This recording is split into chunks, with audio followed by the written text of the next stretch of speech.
Check one, check.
Ladies and gentlemen, now all welcome to Sooner Night.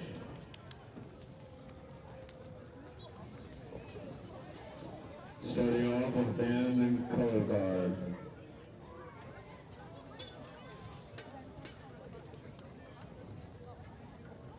Ethan Dow.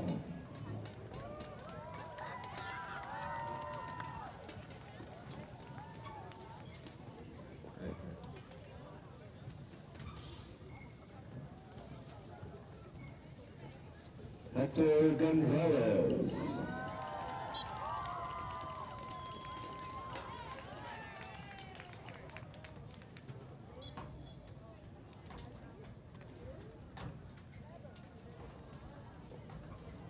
Liam Herr.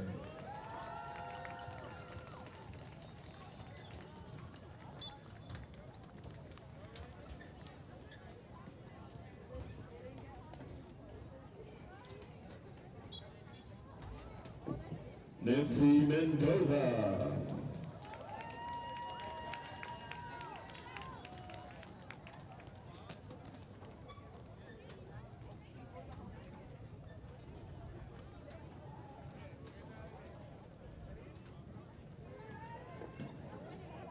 Nicosa Pineda.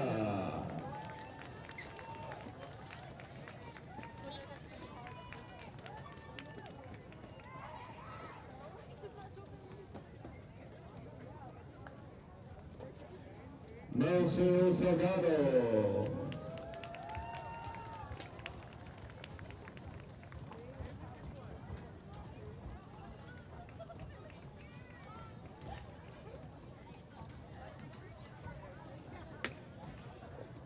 Christine Nguyen.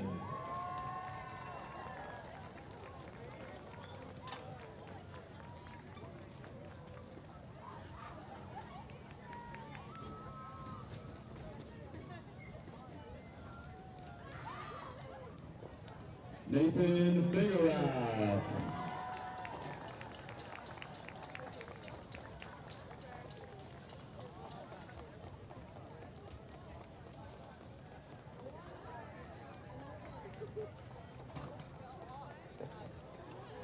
Now presenting our seniors for the cheer team.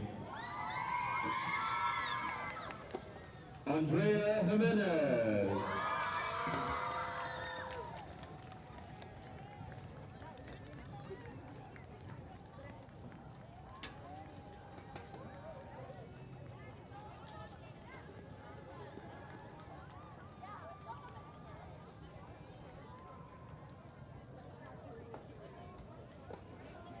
Katya Guzman.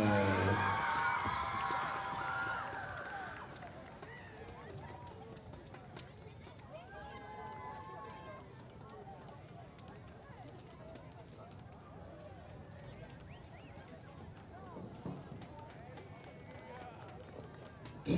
Hall.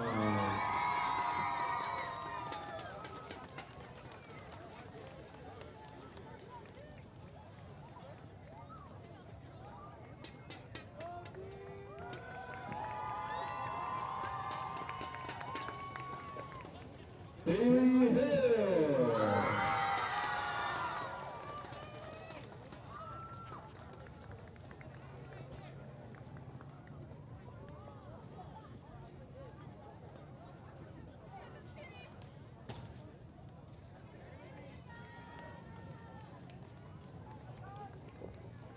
Jessica Magdaleno.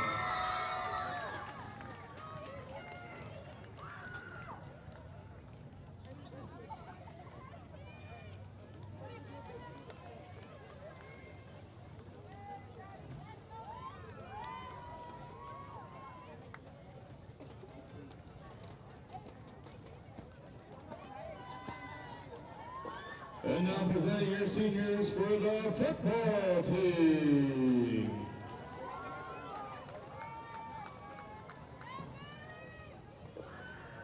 James Gonzalez.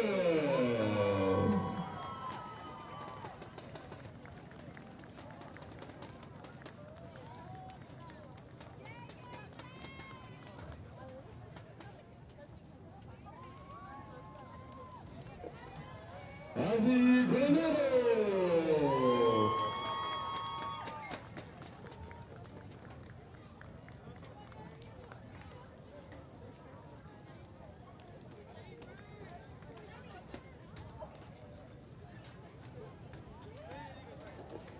Ray Bravo.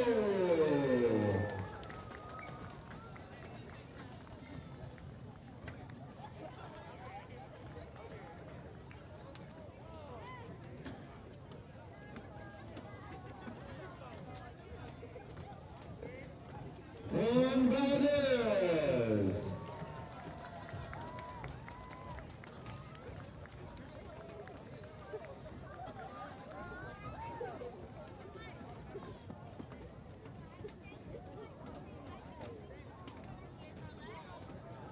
Chris Ramirez.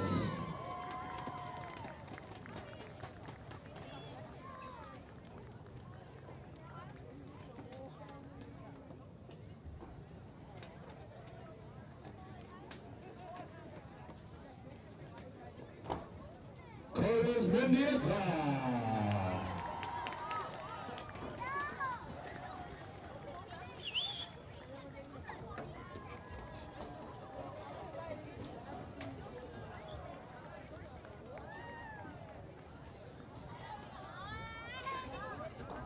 Gabrielino.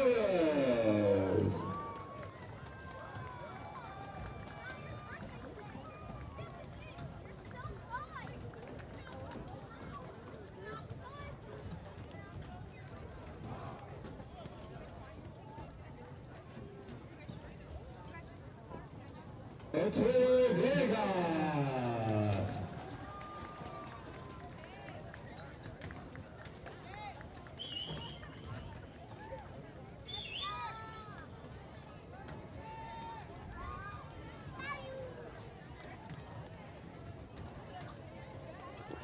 Sergio Sanchez.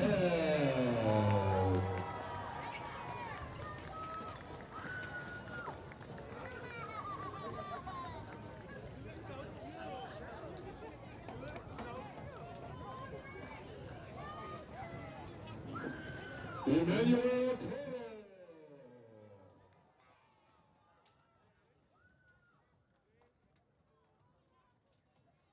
Taylor. Wow, we had the robot voice there for a little bit with the effects. Okay, Bringing you something new tonight. yeah, we're phone calls last night, voice changing tonight. We are here at Garden Grove High School, Michael Mansour Memorial Stadium. Santiago hosting Gabrielino. Santiago looking to bounce back from their 38-0 defeat at the hands of Estancia last week. Santiago kind of limping out of the gate here, Dave. A record that they probably would like to have flipped the other way around. Yeah, I'm sure. Again, Estancia last week, that's a tough team. Again, we will see them, I believe, in the Sigma League. Some of the action against Los Amigos and Rancho in that league. But yeah, certainly an opportunity here for the Cavaliers to end their non-league on a high note and secure a victory. And here we go. Now let's go ahead and just jump right into it. Let's take a look at these schools and who we are going to be seeing here today. Gabrielino, a school from Let's see. Here we go. Vincent, what's going on over here? What happened? Here we go. We'll try it out right now. Here we go. Do it again. There we go. It's going to pop up. All right, here we go. Let's take a look at the schools here. Gabrielino from San Gabriel. I heard they were stuck in traffic for an hour and 45 minutes. Didn't see anyone from their team get out onto the field to start warming up until 6 o'clock. A little bit worried there, but they made it here. They're led by head coach Harold Sainin. He's been a part of the program for a few years now. They are in the Mission League out there in San Gabriel Valley. Last year, a tough season for them, 0-10, finishing 0-5 in league for a sixth-place finish. No league titles. A relatively new team. The school opened back in 1994 when they split away from the Alhambra School District, and the city of San Gabriel was able to get their own high school. San Gabriel High School, oddly enough, not in the city of San Gabriel, or in the city of San Gabriel, but a part of the Alhambra School District, and they did not want to give them up. Their last playoff appearance came way back in 2004. They have no CIF title game appearances or championships. Now, your Santiago Cavaliers, led by the energetic and always on coach Doug Ozvath. We love him, and when we would do our pre-season videos a few years ago, for the past few years, it was always awesome visiting him at practice. He has energy, and he it's infectious, right? It brings you up. Everybody loves Coach Oz. Definitely. Now, last year, Santiago finishing 4-6, 1-4 in league, something that, I'm sure that they didn't want to have happen. They did beat Loera, which is good. They didn't go winless in league. Their last league title back in 2019. They have 8 total. Their last playoff appearance came in 2021. No CIF title game appearances. Only Garden Grove Unified School District school without a CIF title game appearance. Yeah, that 1-4 league finish. Again, the Garden Grove League was so close last year. They were just a couple points away from getting some extra victories. So here we go. Again, no CIF championships. Let's go ahead and move on here. The tail of the tape here. Let's see how these schools have fared so far. Gabrielino coming into this game at 2-2. They beat Century. They lost to Century, Temple City, and they beat Hoover and Workman. Workman we saw a few years ago take on Bolsa Grande. They play Santiago tonight. Then they start their league slate next week against El Monte. They travel to Arroyo, which has, in the past few seasons actually been relatively good. Mountain View, South El Monte, and Rosemead, which is a historically good school that had some good success there in the 80s and 70s, as Vincent is dropping his phone and causing a ruckus over here. Seems like a good turnaround right now for Gabrielino. Again, 0-10 last year. Yeah. We're 4 games into it. They've already won 2 games here. So, they have doubled their output at least from last year. Colorado fans would be living on that one and taking that all the way through week 10. The Santiago Cavaliers, they lost a tough game first week here on the stream that you heard but didn't see against Los Amigos 45-7, and that's something that you can't really beat yourself up on. A lot of teams are going to or have I think had that result with Los Amigos this year. I think, again, Santiago might have felt a little worse about that one, week 0, but now that we're in week 5 and we're seeing how good Los Amigos is, that score is something that I think can be forgiven. Definitely, and then they followed that up with a tough loss to Westminster. Westminster was looking really good there early in the season before they had a very surprising loss against Anaheim. Then they followed that up with a victory over Savannah, a Savannah team where that victory, to me, is what gives them a good edge tonight. I felt like that Savannah team was really, a lot better than, their scores have shown. Yeah, we've seen them a couple times over the years, and a solid team there. Again, that was a Saturday morning game. You remember that was during our heat wave that we had too, so that was an early Saturday morning game to make sure that they got that in. But great win there for the Cavaliers. And of course, we mentioned it last week, a tough loss to Estancia. Estancia, not a bad team. They're in the Sigma League, so they're a little bit a higher caliber team according to Max Preps or Cal Preps, and they took care of the Cavaliers handily. Of course, here tonight against Gabrielino, then they start their new league slate, the Sigma League, taking on Costa Mesa at Costa Mesa. Then here probably against La Quinta. Then they play Anaheim probably back-to-back to have La Quinta and Anaheim. A lot of people are saying that league is going to come down to those teams, so that's a tough back-to-back. And then they finish it off with a little reunion with Loera and Bolsa to finish the season. Now let's take a look at what's going on around the district this week. Last night, you saw it here live on GGUSD Athletics High School Football. Los Amigos taking care of Western Christian 44-12. And it probably could have been a lot worse, but a little bit of a slowdown for the Lobos there in the second quarter. Yeah, we mentioned this a couple times last night, but again, that was the only game we had here in Orange County, so hopefully a lot of you guys tuned in for that as well. But yeah, Los Amigos, first 2 drives, they just ran right through Western Christian. It looked like it was just going to be a complete blowout. And then as the game went on, it slowed down a little bit from there. But I don't feel like the Lobos were ever in doubt to have a victory there. And again, as we mentioned, looked great on offense, running the ball. But, man, on defense, they had a couple of huge hits, really coming and laying the wood, so to speak. Definitely. Now, tonight, other teams playing. La Quinta is over in Compton, playing at Compton Early College Academy. Rancho is hosting Corona over at Bolsa Stadium. And tomorrow, Bolsa taking a nice little trip up the coast to take on Channel Islands, a 2 p.m. start for them. So that's going to be interesting. Yeah, that'll we'll see interesting tonight. See if we can get some updates throughout the night. I'm interested with this Corona Rancho game. I think that has the potential to be pretty close. But Rancho, again, another one. I think Rancho and Los Amigos are on a collision course. Two very good teams in that Sigma League. We are excited about the potential for them meeting in, what is that going to be, week 7? Week I 7. Undefeated. That would be great for us. But, yeah, La Quinta's looked great, as you mentioned. I think they are probably a league favorite along with Anaheim. That'll be a great game that comes down to it. Of course, Santiago wants to be able to be in that mix as well. But, yeah, Bolsa Grande, tough game last week against Ocean View. Looking for a bounce back here at Channel Islands. And of course, we haven't mentioned, but all of our schools favored to win according to the Cal Preps projections. So hopefully they all come through. Los Amigos was the first one to drop that domino last night. Tonight, La Quinta, Santiago, and Rancho can hopefully make that happen. Let's go ahead and take a look at the scores last week. We've mentioned them a little bit. Los Amigos took care of Nogales last week, 52-14 in a game that Isaac Galindo just ran wild in. Dave mentioned it, a tough loss by Bolsa to Ocean View, 30-6 right here on the stream. Garden Grove with another one-score loss. They're very tough coming out of the gate there, but, things are going to hopefully turn around for the Argonauts. Hopefully this season, as the years go on, as Coach Lamont kind of gets his program going and establishes himself here at Garden Grove. And, of course, Estancia losing to Santiago, 38-0. Flipping that, yeah, Santiago.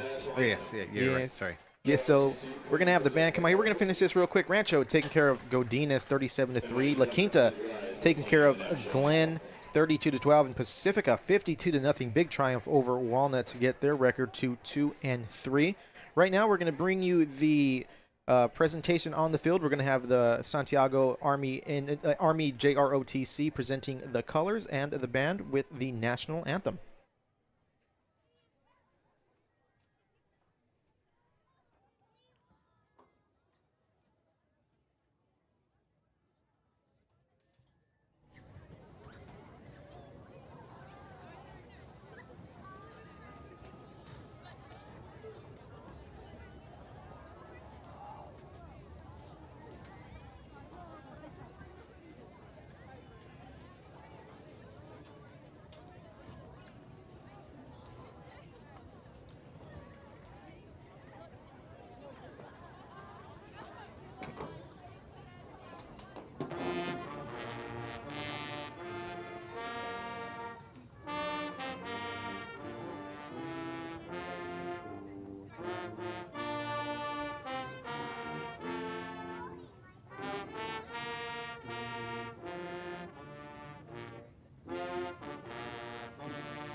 Great job there by the Santiago Cavalier Marching Band and the Army JROTC. So let's go ahead and let's pop into the last thing. Let's talk about these Cal Preps rankings, Dave.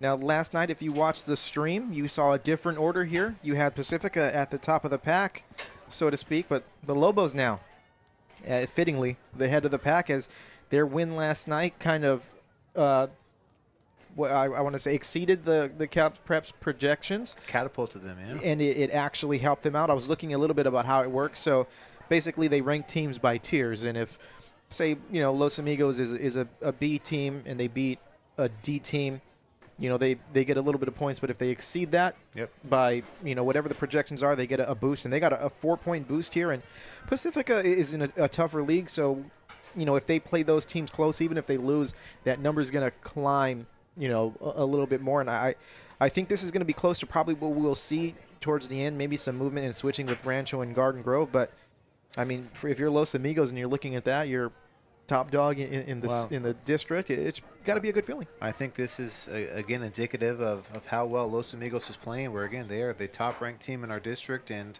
I got to tell you, after seeing them a couple times this year, we're really not surprised at that point to see them here. But, yeah, certainly Lobos, like we mentioned last night on the stream, they are probably in the midst of a special season here. If they can stay healthy, we might be looking not only at a league championship, but a possible CIF championship for them as well. There you go. We'll get back to the rankings in just a little bit, but let's bring you the coin flip here. Captains for Santiago, Chris Ramirez, number 13.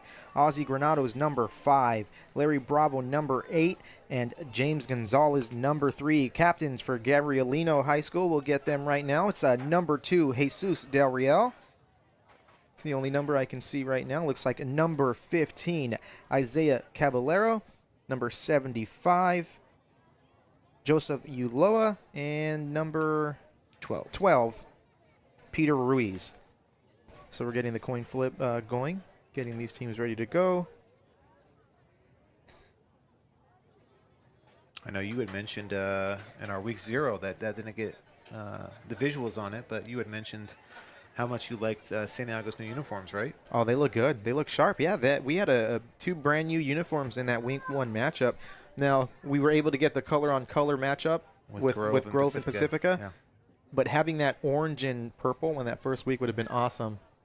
So hopefully next year we can, if they play each other, and I'm sure they probably will, we can get that matchup going. Yeah, it was pretty easy to be able to get that color-on-color going. Maybe we might see another game this year that maybe we could have a color-on-color. Maybe a game we've been talking about a lot. Might have to talk about. Oh, there's 2 games that we've been talking about a lot that we might be able to get.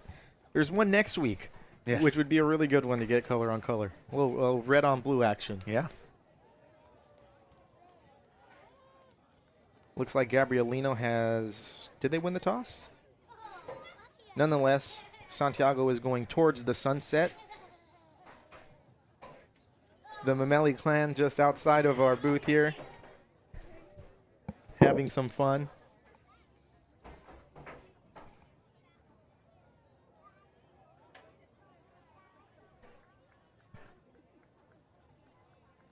So, we talk about those rankings, and they, on the graphic we saw that even though Santiago has had a tough go at it to start this season, they're actually ranked ahead of Bolsa Grande. Yeah. So Cal Preps not as low on the Cavaliers as the record would suggest. And again, we're still early in their rankings. Cal Prep says it all the time that that they are much better at the end of the year than they are at the beginning of the year, and so their rankings I think are starting to come into place a little bit. But there still is some room for some miscalculations, for some kind of loopiness as you look at where teams stack in. But yeah, we're kind of falling into place. I'll tell you what, they are pretty accurate in their predictions. We almost saw, we were talking about that last night with Los Amigos. I think it was 24-10 they predicted, and we were at 24-6, I think, at one point. Yeah. We were going, oh, maybe this will happen. It might happen. Thankfully, it didn't. We'd like to see the Lobos kind of add to that score a little bit. As Santiago is now coming out onto the field. And I see we're a little bit early here, but looks like we got a pink game here for Santiago. Where they've got the pink out, yeah. Yeah, just a day or 2 early, but that's okay. We can recognize breast cancer awareness even in September. Yeah, there you go. There's nothing wrong with getting a head start on things. No. So it looks like the Cavaliers will be receiving the football back deep, number 22. And it would be good to have their roster in front of me. Matthew Ramirez and number 13, Chris Ramirez. Kicking off here for Gabrielino. We'll get the number right now. As soon as he turns a little bit, might be number 24. Yeah, Vincent's great on those binoculars. He is. We got 225s, but no 24 here for Gabrielino.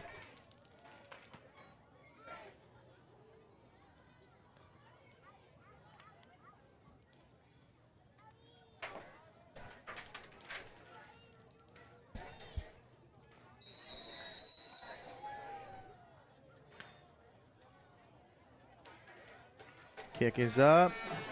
Kicked over to the right side, fielded at about the 21. A little trickery. That's going to be a nice little return by number 5. He's on his feet, the 40, the 30, 45, 50, 45, 40, 35, 30. Pushed out of bounds. Number 5, Ozzy Granados with a beautiful return. Let's go ahead and hit the replay, Vincent, to get another look at that one. Yeah, a little misdirection here, faking the reverse. Again, that could be something that they see on future kick returns here, but great job getting to the edge there. Foot race, great field position for the Cavaliers to start just outside Gabrielino's 25-yard line. Beautiful job there by the Cavaliers. I'm telling you, Dave, I think they're ready. The Cavaliers want to get back on the right track here. And we talked last night about Los Amigos. They were probably at a 90-10 clip in terms of running the ball 90% of the time, passing 10%. I think that Santiago probably wants to be around that same mark. Let's watch them come out and open up with the pass, though, here. There we go. They got 2 wide receivers in a slot back. They've got this modified kind of wing shotgun formation here. That's a handoff over to the left side. Number 5. One more time, Ozzy Granados. Another thing we talk about in the stream all the time is winning the line of scrimmage, that offensive line play versus defensive line. And, man, the Cavaliers had a great push on that. All 5 linemen driving those Gabrielino defenders off the ball. That is a great sign for Santiago. They got 8 yards on that one. It's going to bring up 2nd down and 2 or 3 here.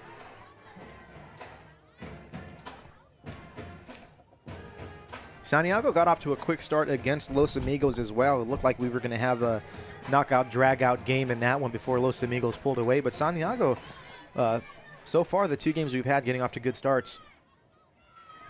Roll out pass. He's got the wheel route. There it goes. Gonzalez throws it just a bit outside. Yes, 2nd and short, great opportunity for that. Again, take a chance at the end zone. If you miss it like they did there, you still have 3rd and short, an opportunity to get a 1st down. So great play call there from Coach Oz. Coming in at tight end, Aaron Montez. You'll see he's wearing 2 numbers here tonight, number 4 and number 65. As he's lined up, he was there down there before the game. He was talking to equipment manager Luis Garcia, saying number 4 is his tight end number. Yeah, you have to have different numbers. Again, eligible numbers to receive a pass. You cannot be in the 50s to 70s. And so, again, got to be a number outside that range. 4 certainly fits that. Again, talking about Coach Luis, also their girls soccer coach and swim coach at Santiago. Well-rounded. Handoff left side. Looks like it's going to be a 1st down here for the Cavaliers, depending on the spot. It'll be close. Looks like they might be just a tiny bit short. Ooh, are they going to measure? I think they're short. Oh, there we go. But 4 down territory. Going to go for it for sure.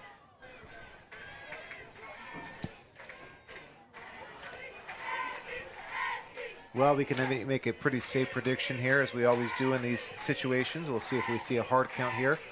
Try to get the free 5 yards. Granados back there with Gonzalez. Handoff to Granados up the middle. He's got the 1st down. On the rush number 5, Ozzy Granados. Granados, a name that we called plenty of times last year as well, as we covered the Santiago Cavaliers on these streams.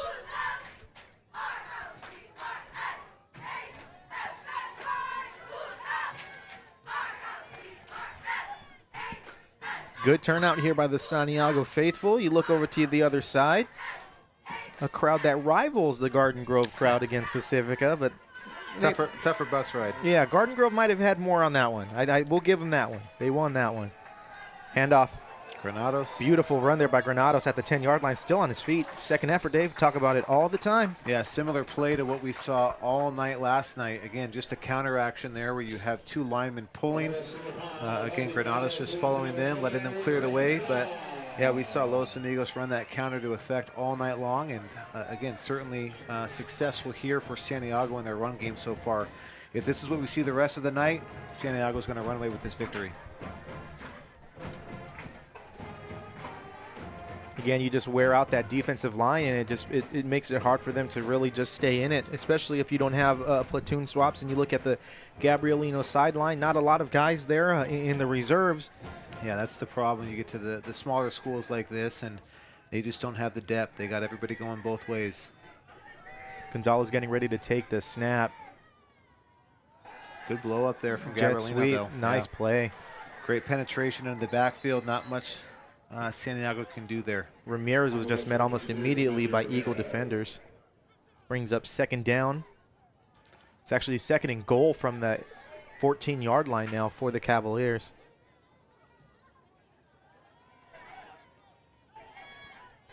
Looks like now they bring in a little bit more of a power package. It looks like maybe when Montez goes in, they got a bigger blocker there in the game. Yeah, and go back to that counter action. Again, if you got Granados there, run that same play again. See if we can score on that or pick up some big chunks here. Looks like we might see that. Looking for counter left here. There it is. Oh, roll out to the right. Action. Ramirez or Gonzalez looks like he's going to get sacked. Wow, taken down. Nice stop there by Gabrielino. Yeah, so again, Coach Oz was thinking that Gabrielino was going to have the same mindset as I did. Tried to pull one on him there with a play action pass. Brings up a third and very long goal here. Yeah, this is probably something that you just want to get back about half of this. Probably not going to score at this point, but get back about half. Maybe see if you can kick a field goal. Kudos to Gabrielino's defense for standing pat on that one. Two big plays in a row, just blowing up plays.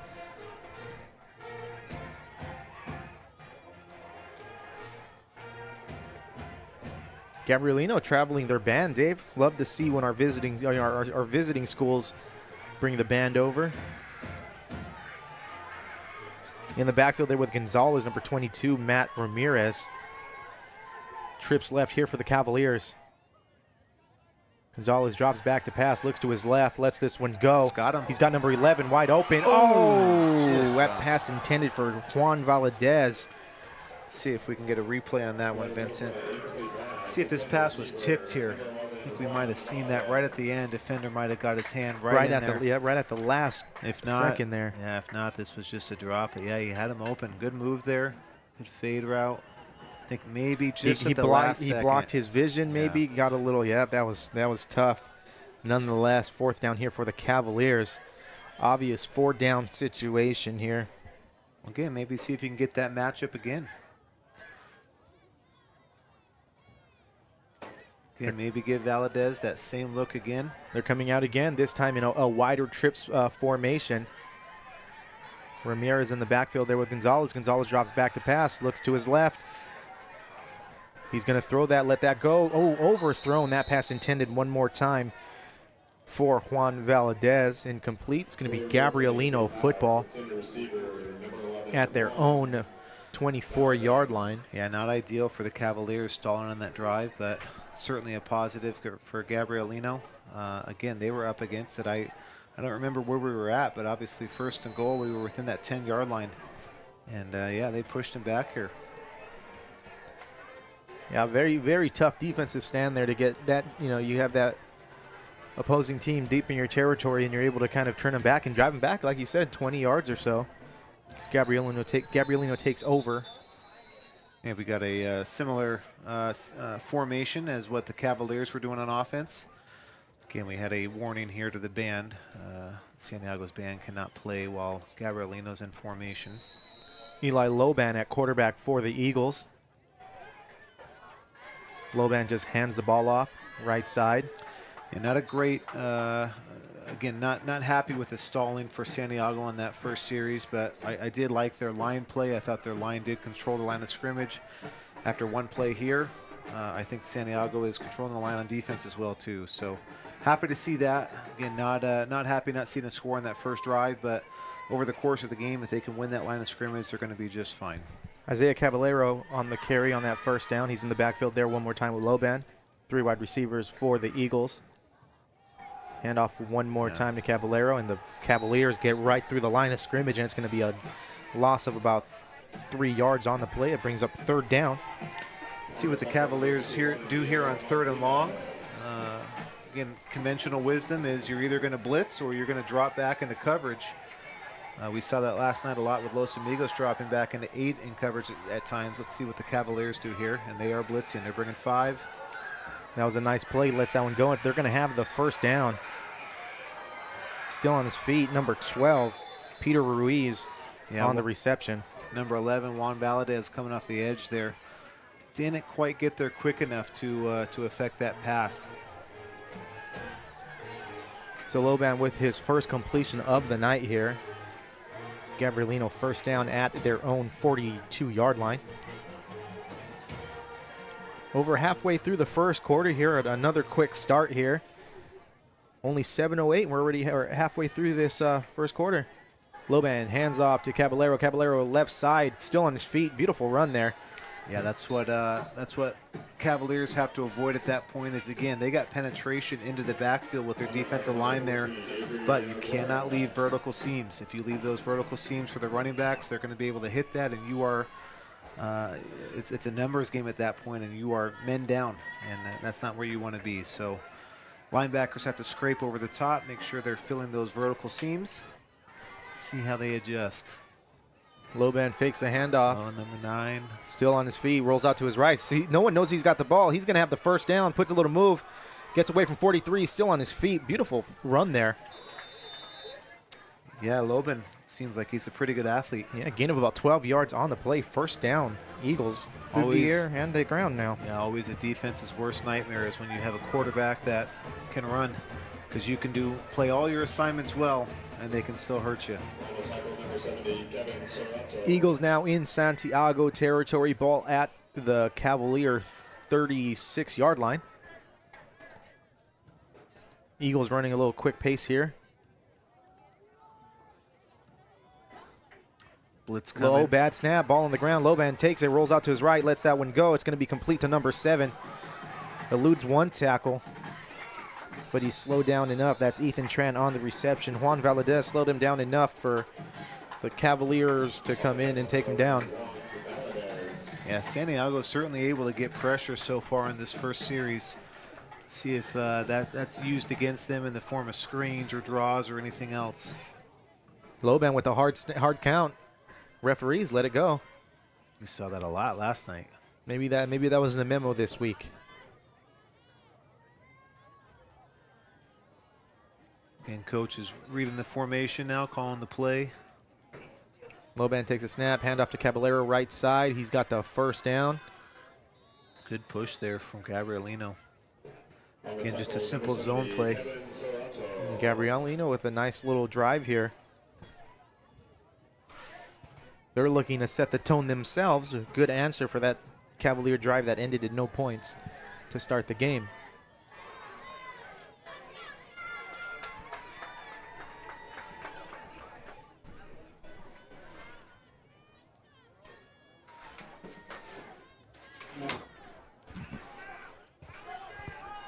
Loban getting ready to take the snap. Hand off to Caballero. Gets a gain of maybe 2 yards on the play. That brings up 2nd down for the Eagles. Yeah, just a slow, methodical drive here forming for him.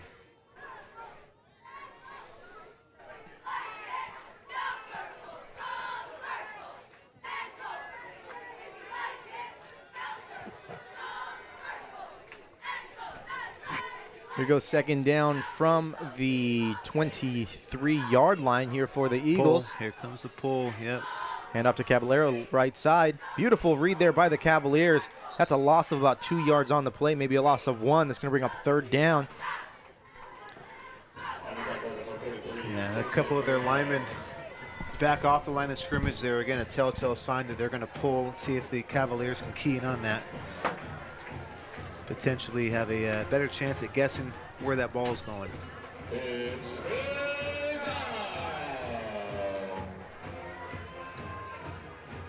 Big third down here. Again, I would bring pressure. They've had success with that blitzing so far on this drive. Cavs with 4 down linemen here, and they do bring some pressure from the back, from the front side there.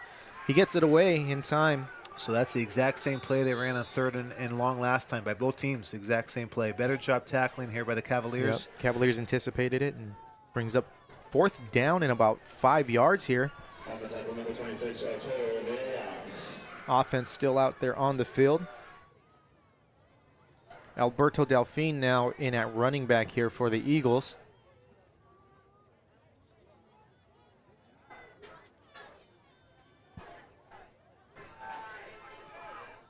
Trips left. Loban getting ready to take the snap. Rolls out to his left. He might just keep it. Oh, dropped too far. That's going to be a 1st down for the Eagles. Yeah, that's so hard to stop when you're a defense there. Is when you have a mobile quarterback and he is rolling out, you got to make the choice. Or are you going to come up and stop the quarterback and you're leaving the receiver behind you, or are you going to stay with the receiver and he's going to run? Very tough to stop. Eagles now in the red zone, ball at the 14-yard line. Again, quick to the line of scrimmage, shotgun formation, 3 wide receivers. Hand off to Delfin over the left side. He was hit in the backfield but got away, still on his feet, and he gets close to the 1st down marker. We've seen that a couple times now in this drive. Santiago's missed a couple tackles, and that's kind of been their undoing. We were so impressed last night with Los Amigos, their tackling. Hardly ever missed a tackle, had some big hits, but got to be able to tackle. Don't give them any extra yardage. 28 seconds left to go here in the 1st quarter. A very quick 1st quarter here at Mansour Stadium. It's Garden Grove Unified School District Athletics High School Football. David Mora joined here by District Athletic Director Dave Mamali. Loban rolls out to his right. He's going to keep it. It's going to be beautiful. Pop. Number 11. Juan Valadez, yeah, good pop there. Let's take a look at that replay, Vincent. Yeah, this is the other side of a mobile quarterback is you do get hit more, and those hits do pile up. Valadez just reading him the whole time and then just feels boom and just drives his feet and keeps him out of the end zone. And that's going to be the end of the 1st quarter here from Mansour Stadium. And right now we're going to have an extra special guest come into the booth here. Vincent, let's go ahead and get the booth cam going really quick here. We've got new graphics here today. We're trying to do some branding here. We've got a special guest. Here we go. We got him on camera.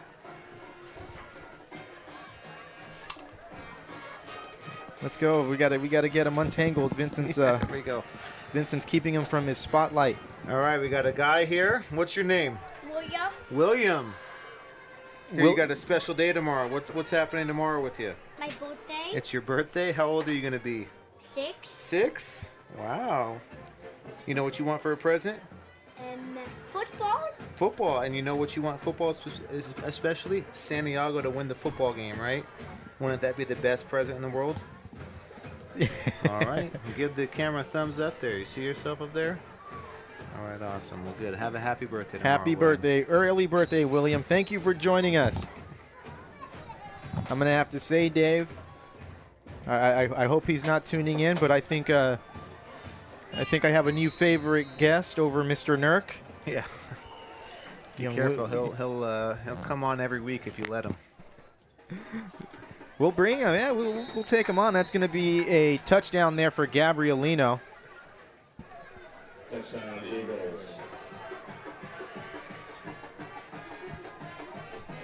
You can take us off. No one wants to see us. We are not the stars of this show here. So Gabrielino scoring. Yeah, great momentum shift for them. Again, they had a couple early plays on defense where they were getting torched, made a big goal line stand, and then just marched down the field. So great turn for Gabrielino. Let's see if we can have a PAT made on the stream here. Wow. We got one. We got one. Quite different than last night. Again, Man. if you tuned in last night, we had one extra point converted the whole night. It was not a kick either. It was a Yep. two-pointer. Last night, the Kickers took the night off along with the rest of the teams in the county.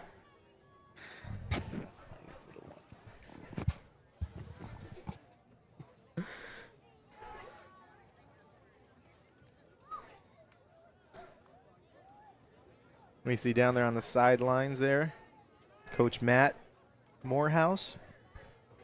Yeah, I think we are going to end up, again, Coach Morehouse is the boys basketball coach there, but maybe more importantly at this point of the year, he is the girls flag football coach.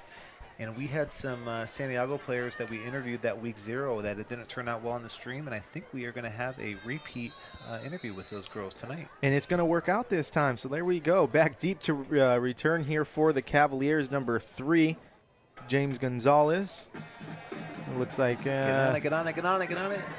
Wow, there we go. Almost had a ESPN bottom 10 play there. Yeah, again, talking about Coach Morehouse and flag football for Santiago. They are having a great year. One of the better teams in their league and in our district as well. A lot of parity in flag football, but Santiago certainly having some early success, and he's done a great job. Again, if you know Coach Morehouse, he is supportive of all Santiago athletics. He's at all the games. Quiet guy, humble guy, really nice, really chill to talk to.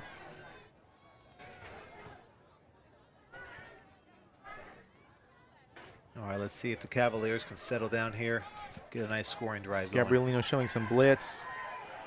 Beautiful job there by Gonzalez, eluding it. Yeah, Gonzalez didn't like us talking about Gabrielino having a mobile quarterback. Decided, hey, I'm a mobile guy too. He's like, take a look at me, and hey, a healthy dose of some passing and running here will be good for the Cavaliers as long as it ends in 6 points and an extra point.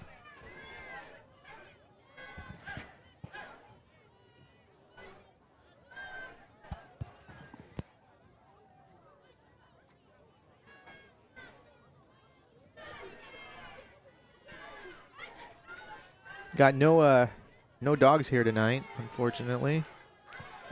Yeah, Nelly and Hart were the stars last night, right? They were. Gonzalez getting ready to take the snap. Design run, left side, still on his feet. First down. Oh, close to the first down. Looks like they might have stopped him, though. No, I think they're going to spot it just past. Yep, they're going to give him the first down. So Cavaliers did not have a tough time on that first drive moving the ball by any means. They just were not able to finish that drive the way they would have liked to. Well, again, they had one play that got them a real negative play, and they were kind of in a bind at that point. If you take away that one play, you're right. They found a lot of success. So can't panic at that. Again, not what they wanted, but again, 1 or 2 plays taken away from that. They're running their game plan the way they want.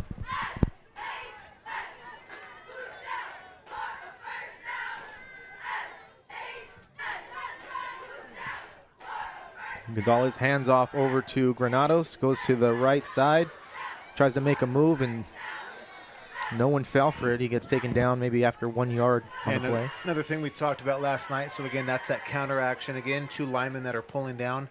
And again, those counters, those powers, those are inside runs. If you are running those outside, the defense is going to win on that as long as they have good pursuit. So you want to run those right inside of that tackle box there. Try to find that vertical seam. So anytime you see that counter action and you see the running back go out wide, it's probably not gaining many yards. 2nd down and 9 to go here for the Cavaliers. We do have the differences, obviously, in the PlayStations of the world, where if you just have 99 speed and you can beat everyone, you can do that. Yeah. But in real football, it's a little different. No 99 speed here. Hand off to Granados one more time around. It's actually not Granados. Not Granados, but a first down. That's number 24. Mario Carbajal. Carbajal, first time he gets a carry tonight, and he looks like a different build than Granados. Yeah, but again, that's exactly what I was talking about in the previous play. So again, another counter action there coming to the camera side of the field, and again, is able to hit that inside, right inside of that blocker that's coming out, found that vertical seam, and got the first down. Trips left here for the Cavaliers. Carbajal still in the game here for the Cavaliers. Gonzalez getting ready to take the snap. Carbajal again up the middle. He gives a different look, Dave. Look at the feet still on him. Well, again, he's doing a great job. So, again, not a counter there. That was actually a trap.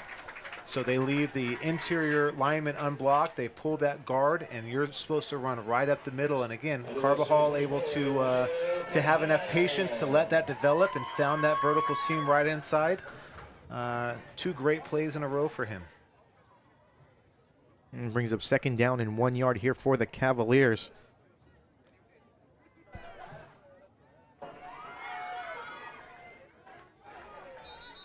We're going to have a timeout here, Gabrielino. Yeah, you know, I think that's a benefit for Santiago. I think they had 10 on the field. I think they were 1 short, so I think that's going to be a fortuitous timeout for them.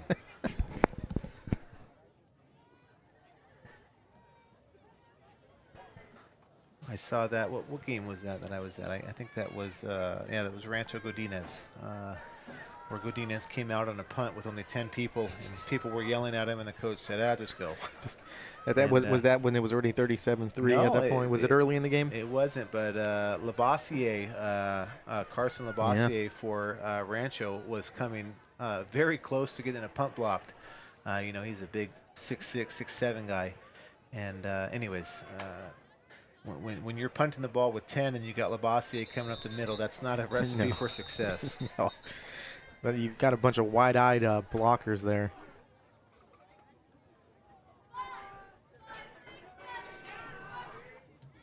No Cavaliers coming out of that timeout. Yeah, let's see what they come out with here. Again, 2nd and short. Last time they were in this situation, we saw them take a deep shot and a wheel route. I believe with the running back, maybe the slot receiver, but let's see if we get another play-action pass or if they're just going to power the ball down for a 1st down. Granados is here on the bench with his sock off, so maybe just fixing some tape or something, but hopefully he's not injured. Carbajal, boy, you're right. Different kind of runner, Dave. 1st down for the Cavaliers and still on his feet. He's still on his feet. They can't. They cannot take him down. Very impressed with Carbajal again in terms of just his vision.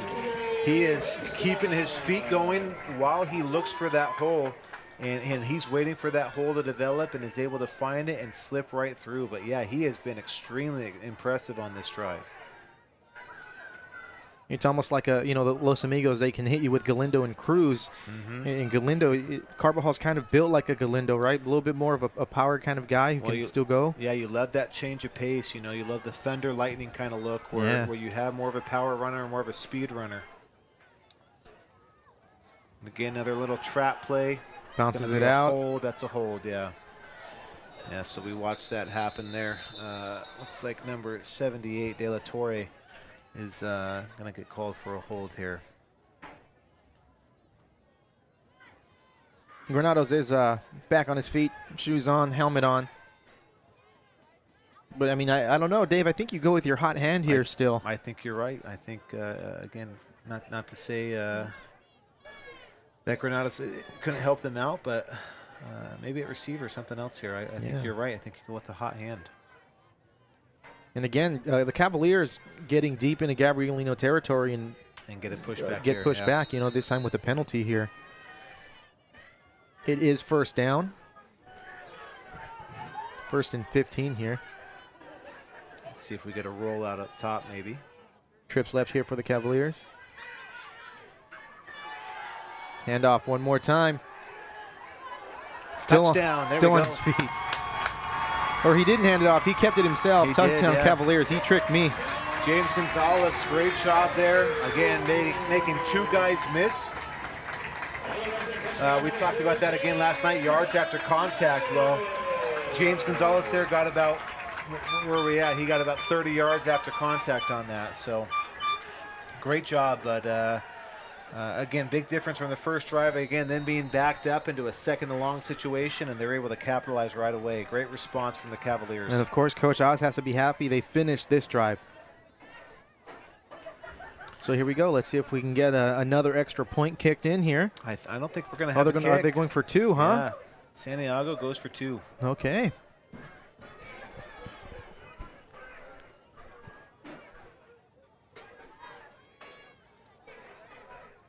Oh, little reverse. Can he get that outside? No, it's going to be no good.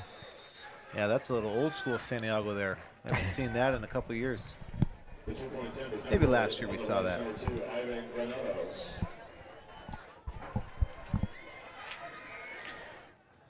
All right, so yeah, we got 7-6. Again, extra points. Always a storyline in our games that we broadcast, and no difference here tonight. That's why you can always be pretty safe that when Cal Preps predicts a 14-7 game, we know that's probably not going to be the case. It might be close to that. We might have a 15-8 or something like that. Well, you know, Dave, we have not had a close game on our streams this year. We've had most of them have been, 2 touchdown wins at least.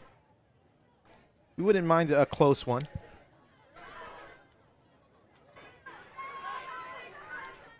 Well, yeah, as we mentioned, let's hope for a 36-point victory for Santiago. We'll take it. We get to that 35-point level here.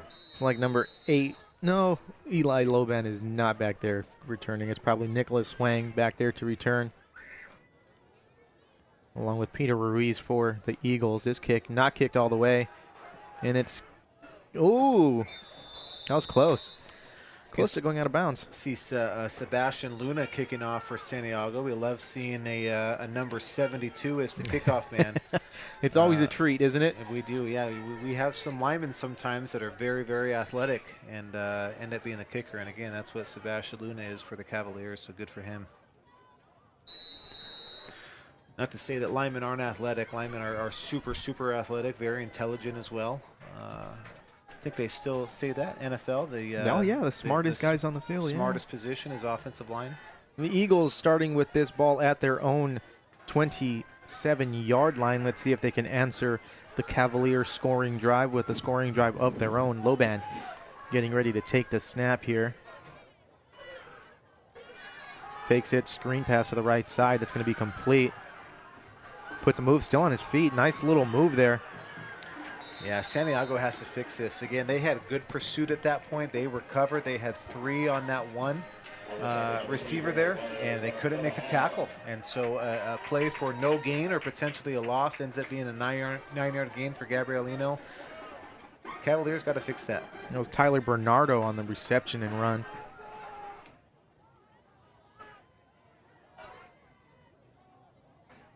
Loban takes the snap, hands off, left side, looks like Delphine on the carry. Depending on where they mark his progress, he is going to have the first down. Yeah, forward progress, just got it. Again, if you're a football fan and have watched, you know that forward progress is the furthest that it gets. And that was actually giving you that no matter what. Number 15, Isaiah Caballero. So he switches out with number 5, so it's hard. That 5 and 15. The Eagles again, they're good on offense. Nice little drives that they've been able to put together here on their second drive. Hard snap. They're not going to call it. Wow, they are letting him go, Dave.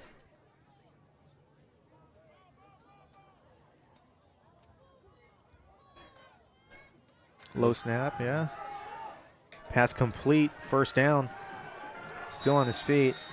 Yeah, we have not seen Gabrielino push the ball deep so far in this game. It's just been all underneath, quick routes, 5-yard stops, slants. See if they're setting up Santiago for a deep play, maybe a pump and go or something, but so far just keeping everything underneath. They're up to the line of scrimmage quick. Of course, Dave mentioned it last night. It's not about getting that snap off. It's about getting set and seeing what the defense is going to be giving you. Loban, low snap, takes it right side. There's a flag on the play, most likely holding. Looks like 2 flags on the play. Yeah, so number 20, Carlos Mendieta, good job getting in the backfield there. But again, just didn't break down quite enough. And quarterback is able to make a gain out of that. But Santiago can fix that with those tackling issues. Again, keep these to no gains or negative plays. They're going to fix their issues on defense, but tackling is certainly an issue for the Cavaliers so far. They are going to get the benefit here of a penalty, though. They are going to get backed up. It's like both of the referees throwing the flags on the same penalty. going to bring up first and very long here for the Eagles. It backs them up all the way to their own 41-yard line.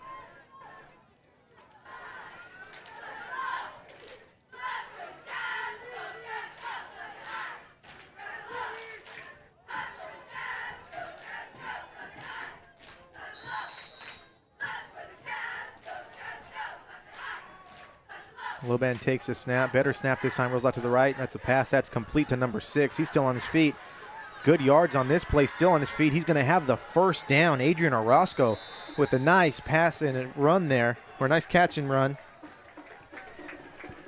Yeah, just a flood route concept there. So again, you have your number 3 receiver in and out. The number 1 and number 2 receivers on the far side are just clearing out space with vertical routes, either a seam or a post. And they're just taking that underneath route all game.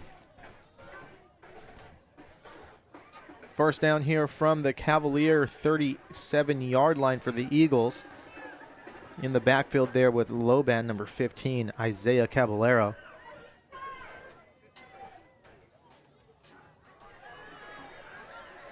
A little swing pass out there to number 12. Peter Ruiz on the reception, gets a gain of about 5 yards on the play. Yeah, just a quick now route. Again, a lot of coaches look at that just like a run. You know, instead of running the ball, they'll just say, we'll throw it to our receiver now. If he can gain 3, 4, 5 yards, great. And if he makes a man miss, he's gone for a touchdown.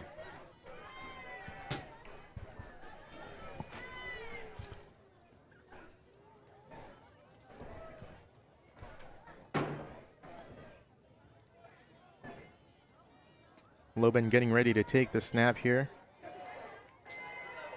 Handoff, Caballero. Kept it. Kept it.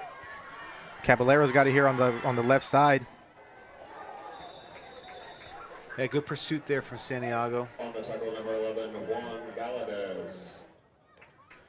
Just got word that we will have a interview with a couple of the Santiago girls flag football players and possibly Coach Morehouse up in the 3rd quarter. So make sure you're sticking around for that. There we go. It's going to be a first down here for Gabrielino.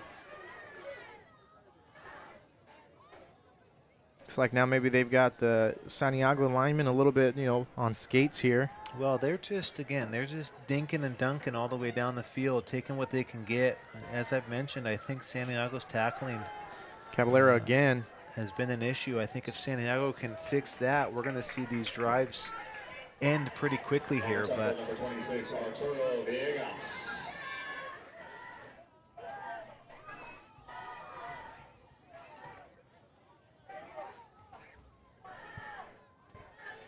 second down here for the Eagles. Ball at the 24.5-yard line or so. this game is flying by, though. This is very fast. We're on pace here to be done by about 8:30. That's incredible here. Loban, that's beautiful pass there. Caballero with the reception on the screen. Has some beautiful blocking there. That ball's inside the 15-yard line. Yeah, Santiago didn't rush a ton on that. In fact, let's get a replay here and see how many they ended up with here. But yeah, they just had a 4-man rush at that point. Yeah. So good blocking out front.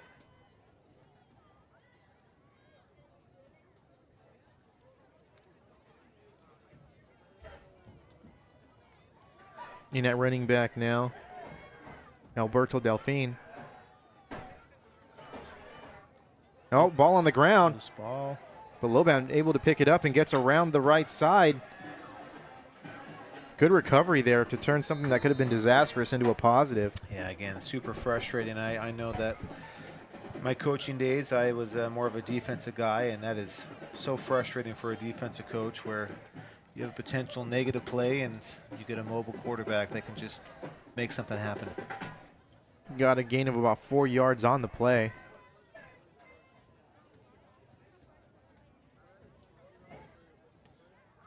Yeah, a minute and under 2 minutes left to go here in the half. Not even 7:40. They should just skip halftime at this point and just play it right through. Just keep it going. Do our halftime show after the game, right? Yeah, exactly. Loban takes a snap, hand off to Delfin, up the middle. Ran right into a sea of purple. Did see that. Rancho Godina's game. That was Rancho's homecoming, so they did their homecoming festivities, and the band, Rancho's band, played after the game. I thought that was actually kind of cool. Wow.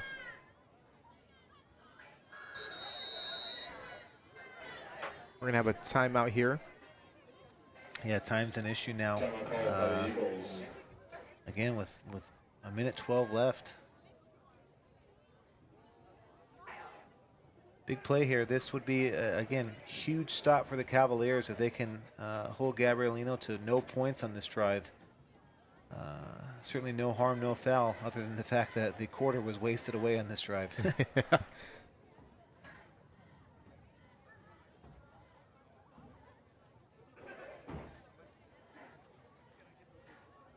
Kaylin with some nice camera work here. Good camera work showing she's rubbing it into the Garden Grove's face, because it looks like now Gabrielino has more people than Garden Grove had at that stream. I'm going to go back onto the stream and count it.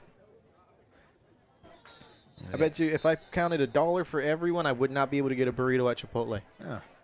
We all know they're expensive. Well, we got Vincent's got an easier night tonight too, right? Not rushing back from the college fair. Yeah.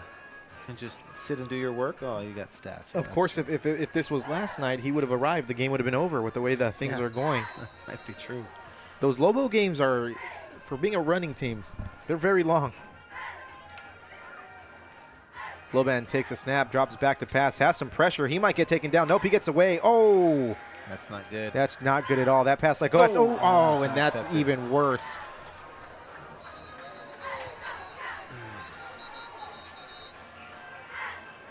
I didn't see a number here, but that is not good. He just kind of got twisted up on the turf there. Yeah, we call that a non-contact injury, where again just running out. Usually those are not good news, but we'll hope for the best here. Hopefully, just a tweak.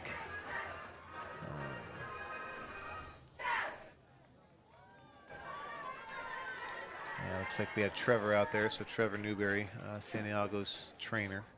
Shout out to the Gabrielino trainers, too. They were out there just as quickly. Of course, the trainers working in tandem to make sure all the players are safe and tended to.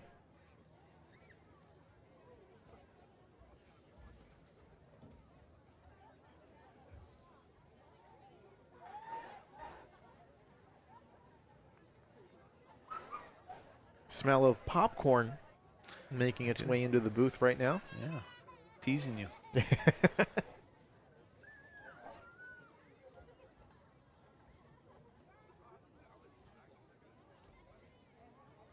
We are seeing some movement with that leg. This is a great sign, being able to walk off on his own power.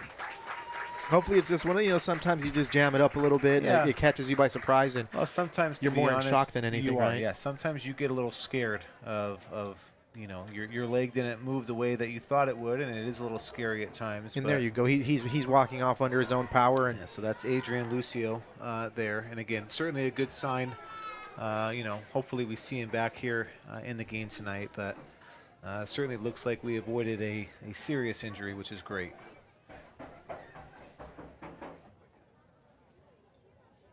It's going to be 4th down, not end goal, so they don't have to score a touchdown. They can get a 1st down. A 4th down here for the Eagles. Yeah, time not really a factor down at this point. Again, if they get a 1st down, it will stop. They're spread out to the left here. Maybe Loban takes it around this left side, Dave, on a little bootleg. Well, that's not Loban in there, is it? We've got. Oh, it is. Sorry. Yeah. Sorry. Yeah, Loban back I there got with confused Caballero. with Gonzalez. I was thinking 3. But yeah, they're going to take another timeout. Oh, yeah. This could be big. Is that their last one? Or is that their second? That might be their last. No, that's their last timeout. Yeah, so this could be a little interesting here, that even if they do get a 1st down, not able to stop the clock again at that point. But we got to note that this is that they will be getting the ball to start the second half. And that is always the ideal situation, is you want to kind of sandwich those scores. If you can score right at the end of the half and right at the beginning. If I'm not mistaken, this is only Gabrielino's 2nd drive, right? They've only had the ball twice. I think you're right, yeah. This has been the time of possession on both of these teams. Santiago having the ball twice and Gabrielino with the ball twice. So only 2 series for each team. That is very rare. That does not happen very often. This is just a product of slow, methodical drives. some pass completions and some running. Perfect combination here. The last few minutes, so the last 3 minutes have gone about, as long as a... Oh, they're going to kick it here. Oh, wow. Okay, so let's see. Go ahead and pull it back there, Kaylin. Let's see if we can... It'll be the first field goal. We really don't use the field goal graphic. Let's not make it. Ooh, just squeaked in. Wow, field goal graphic.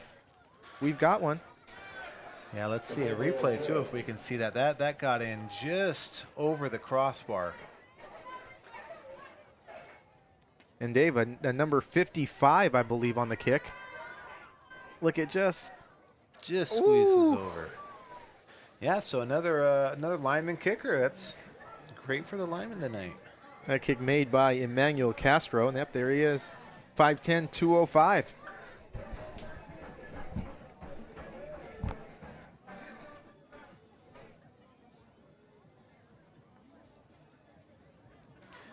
Yeah, interesting, again, how he's their field goal kicker, but we have a different place kicker here for the kickoff. These guys, they specialize. Yeah, this might be, I know the number is off there, but just going based off of positions, this might be Mateo Ariano, number 10 on our roster maybe. A little squibber to the right side. Oh, he took a knee. There we go. Yep. So Flag on the play. This is going to give Santiago a chance here. They're going to get an extra 15 yards. They will be in Gabrielino's territory. He gave himself up, and yeah, this looks like they're going to be at, what, about the 45? yeah. So, yeah, they have a chance at this point to get a big play or two and get another score themselves, or maybe put themselves in field goal range. I know they're not a big field goal team, but got to do what you got to do with less than a minute left in the half. 58 seconds left to go here in the first half. And we're going to be right on that 45-yard line. GGUSD Athletics High School Football. David Moore here with Dave Mamali, as always, bringing you the action live from Mansour Memorial Stadium. As you see from the Navy SEAL Trident right there in the middle of the field, honoring Michael A. Mansour, who gave the ultimate sacrifice. Of course, a Garden Grove grad. Go ahead and look up his story if you never have. One of our best.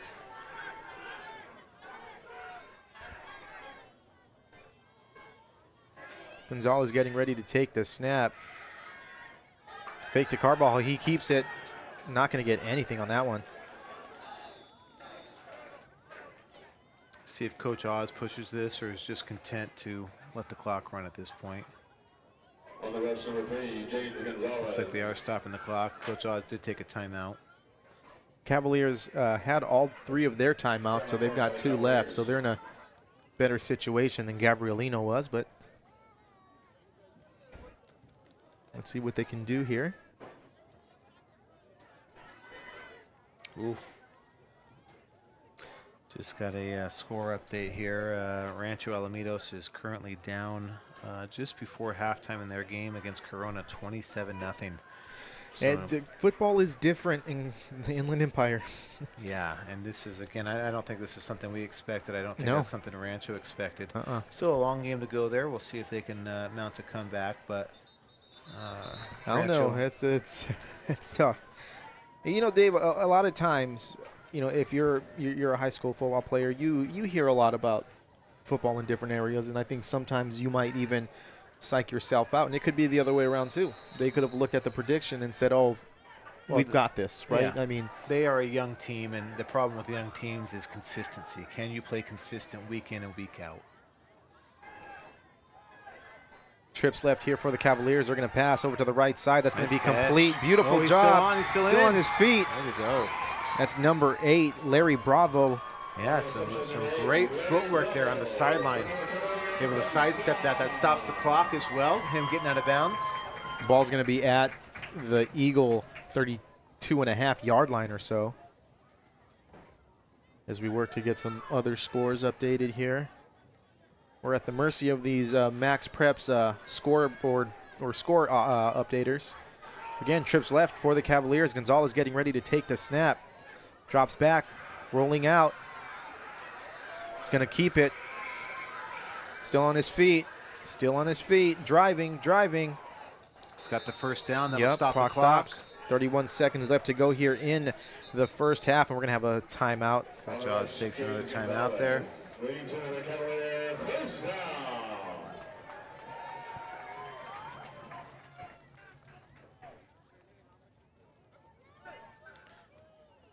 Yeah, so no update here from La Quinta just yet. I'll see if I can get another means with that. But, yeah, surprising score there for Rancho.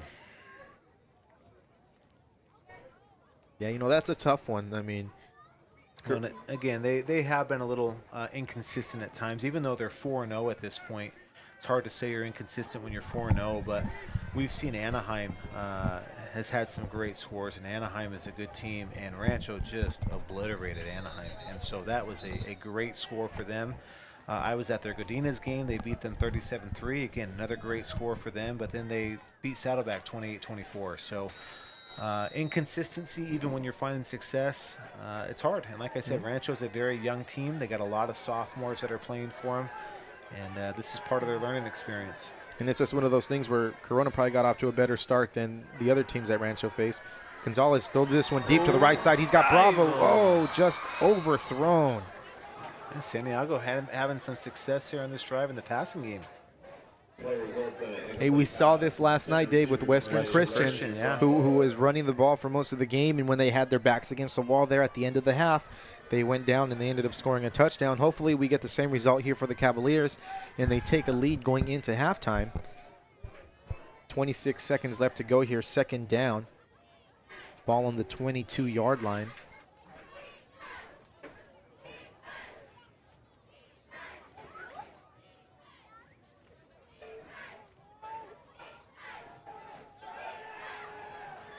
Trips left over there for the Cavaliers. They're bunched up. You got 4 wide receivers. Bravo at the bottom of your screen. Keep an eye out on him.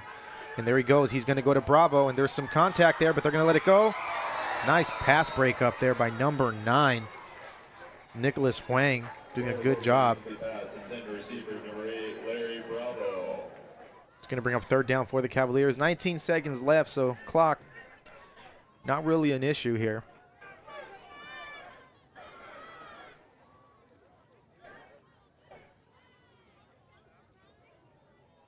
We want to thank everyone who has tuned in so far.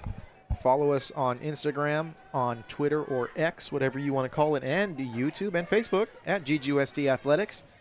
You get updates from sports other than football, girls tennis, girls volleyball, girls golf, cross country. What else do we have going on right now, Dave? Volleyball? Did you say volleyball? Said, oh, boys water polo. Water polo, yeah. Gonzalez drops back to pass. Left side goes over the middle this time. That's going to be complete. Touchdown Cavaliers. Granados with the reception. Let's go ahead and take a look at that replay there, Vincent.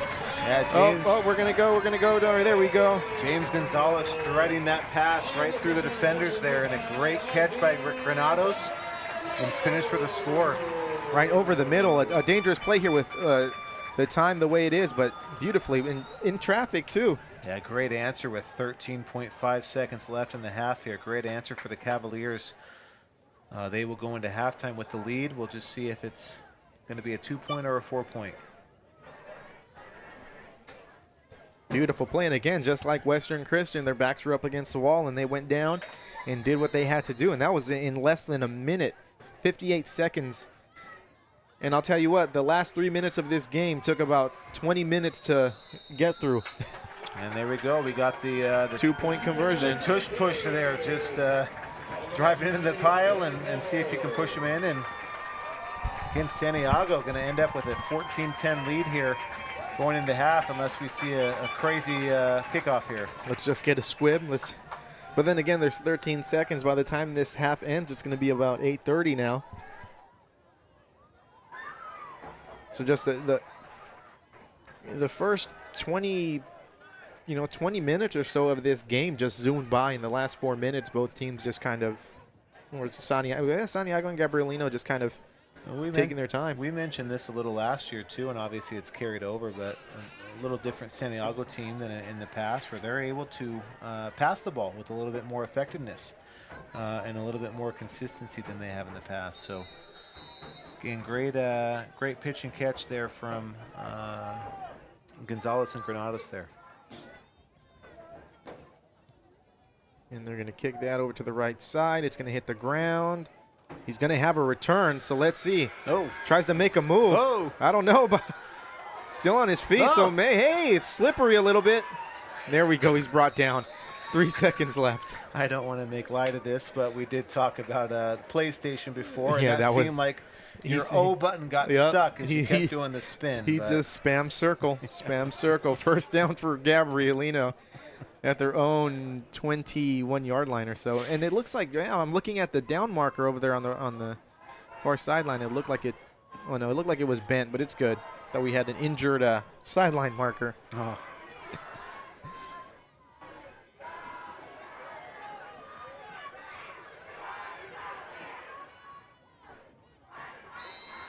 Yeah, this is just going to be a knee for Gabrielino. Good job. It's a smart play.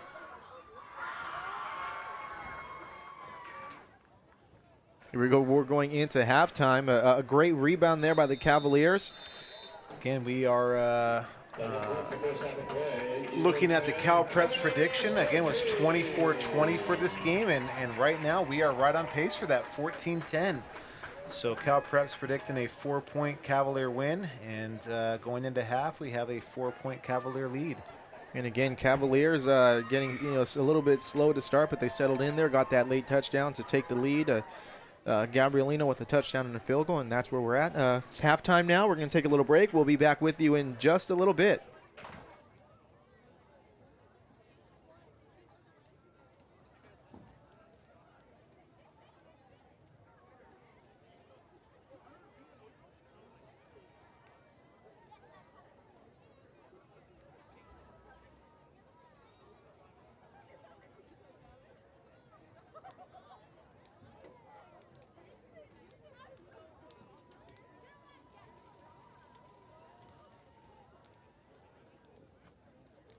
And ladies and gentlemen, now introducing for your first halftime performance, we have Santiago High School Band and Volleyball.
want to know what's out there.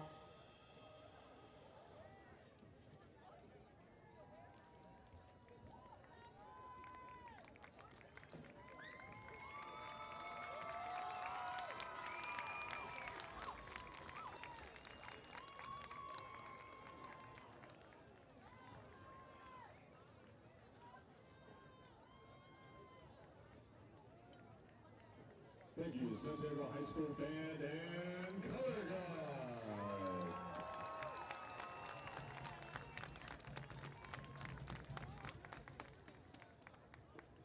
Now introducing your Santiago drill team.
Thank you, Santiago drill team.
Get announced, get ready for the second half of play. We have the visiting Gabrielino Eagles taking on your Santiago Cavaliers.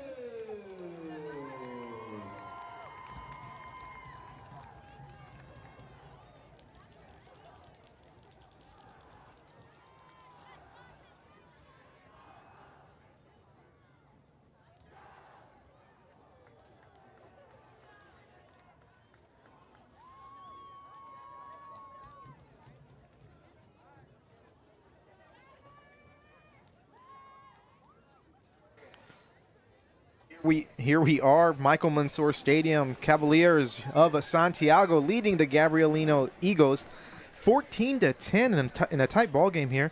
Cavaliers getting a touchdown there at the end of the first half to take the lead. They were down 10-6. They got the 2-point conversion. Yeah, great end of the first half for the Cavaliers. Some quick score updates as we begin the second half here in our game. Again, we gave you a quick update of Rancho and Corona, a game that we did not expect that to be the outcome, at least in the first half, but still 27-0 at halftime. Corona leading Rancho Alamitos. Big surprise for us there. And in a unsurprising event, La Quinta is still rolling. La Quinta is up 27-0 at halftime over Compton Early College. So La Quinta, again, yeah, that one more expected. Yeah, it is. And again, they might be just like Los Amigos in the midst of that special season. But the Aztecs certainly rolling so far to begin the season here. And you know what? I think if you're Rancho, I think even if you take a loss this week, I think this helps you out for next week as you start league, because you might go in there with a little bit of an edge and a little bit of anger to try and get back on track. Yeah, you know Coach Enright is going to take that as – obviously, he always wants to win, but he's going to take this as good. It's going to get us focused. Mm-hmm. You know, our heads got a little too big maybe potentially, and now we can come back down to earth and focus on getting better. They got Estancia next week, right? And then looking at Los Amigos that following week. We'll talk more about that in just a little bit. We've got the kickoff coming up here. The Eagles will be getting the ball to start the half. We're going to have a play blown dead before it even hits the ground, so let's see what happened here. Yeah, we saw that last night too, offsides. So they're blowing that ball dead. Going to kick him back 5 yards. So, yeah, if you're Rancho, I think it's a loss where it's probably at a good time, because if you end up winning tonight and you win next week and then you're going and the whole hype is possibly 2 undefeated teams and that's all you're hearing about, and undefeated this, undefeated that, maybe the attention. And I think, for them to fly under the radar going into that game might be a little bit better for them. Well, you never know. Again, don't put it past them. We'll see how they adjust at halftime. Corona has left the door open. Again, talking about extra points, we might see a 28-27 Rancho victory. There we go. If that happens, Dave, I will change the name of this stream to the Mameli Athletics High School Football Program. The prediction guru, right? Yeah. But again, a lot of ball game left to be played over at Bolsa, and stranger things have happened. See if we get another pooch kick here. All it's going to take is one. No, they're kicking deep. No, they're full kick there. It's going to be received at about the 13-yard line. Good tackle there. That was number 9, I believe, Kevin Huang on the return. Nicholas Huang. Yeah, Juan Valadez on that tackle. He's been on a few tackles there, in on quite a few. Yeah, he's had some success on defense too, getting some pressure on that quarterback. Let's see if he can convert one of those to a sack this half. Certainly would help the Cavaliers.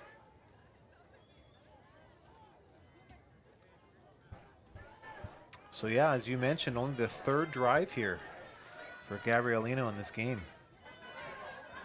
Low snap, handoff over to Caballero. Great job. Takes it around the outside, but nowhere to go. Beautiful seal there on the edge by the Cavaliers. That was Larry Bravo on the edge. Yeah, that was excellent. Or maybe I'm getting my number wrong there. Sorry, number 6, right? Yeah, Bravo's number 8. Isaac Garcia sealing the edge out there. Great job turning it back in. No, you know what? I think that was. I believe it was Bravo. That was Bravo. We'll give some press to both, but I was right originally. Number 8, Larry Bravo. Great job sealing that edge, making a play there for Santiago. Joining us now here, we're going to get him mic'd up here in the booth. As that pass is complete over to the right side, gets Gabrielino back to. We've got a full house here. Here we go. Welcome, ladies. We're going to get you. Well, go ahead and grab the headset here. We'll try and do our best here if you want to pass it around.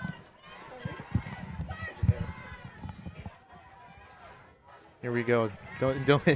So here we go. Go ahead and introduce yourselves first of all. Probably welcome back to the stream, right? Yes. So this is the first official. This is the official one. The last one, it was pretend. We're wiping it off the map. So go ahead and introduce yourselves here. I'm Anna Prado. I'm Ihilani Berard. I'm Eva Heredia. And what are you up here representing right now? Santiago flag football, yeah. Here we go. So last time we talked to you, you guys are coming off, I believe, did you guys lose the game before or did you win? We I like that. Yeah, you guys most likely won because I think it was Los Amigos who lost. Oh yeah. Yeah. Now I remember. It's coming up clear to me now. So, tell us about how your season has been since then. I heard something good just a little bit ago talking to Coach Morehouse here. Tell us about your season. We have double the wins than we do losses, so that's great. 14-7. Yes. Good. Very, very fun. Very, we've all been really dedicated to working hard and winning these games, and it's just been really, really fun experience for all of us girls. Yes, it's been a good way to meet new people and work as a team to win as a team and put in that work. I like that. That's part of goal 2 of the district's strategic plan there. Personal skills, right? Yeah, there you go. We got to put that plug in here at some point.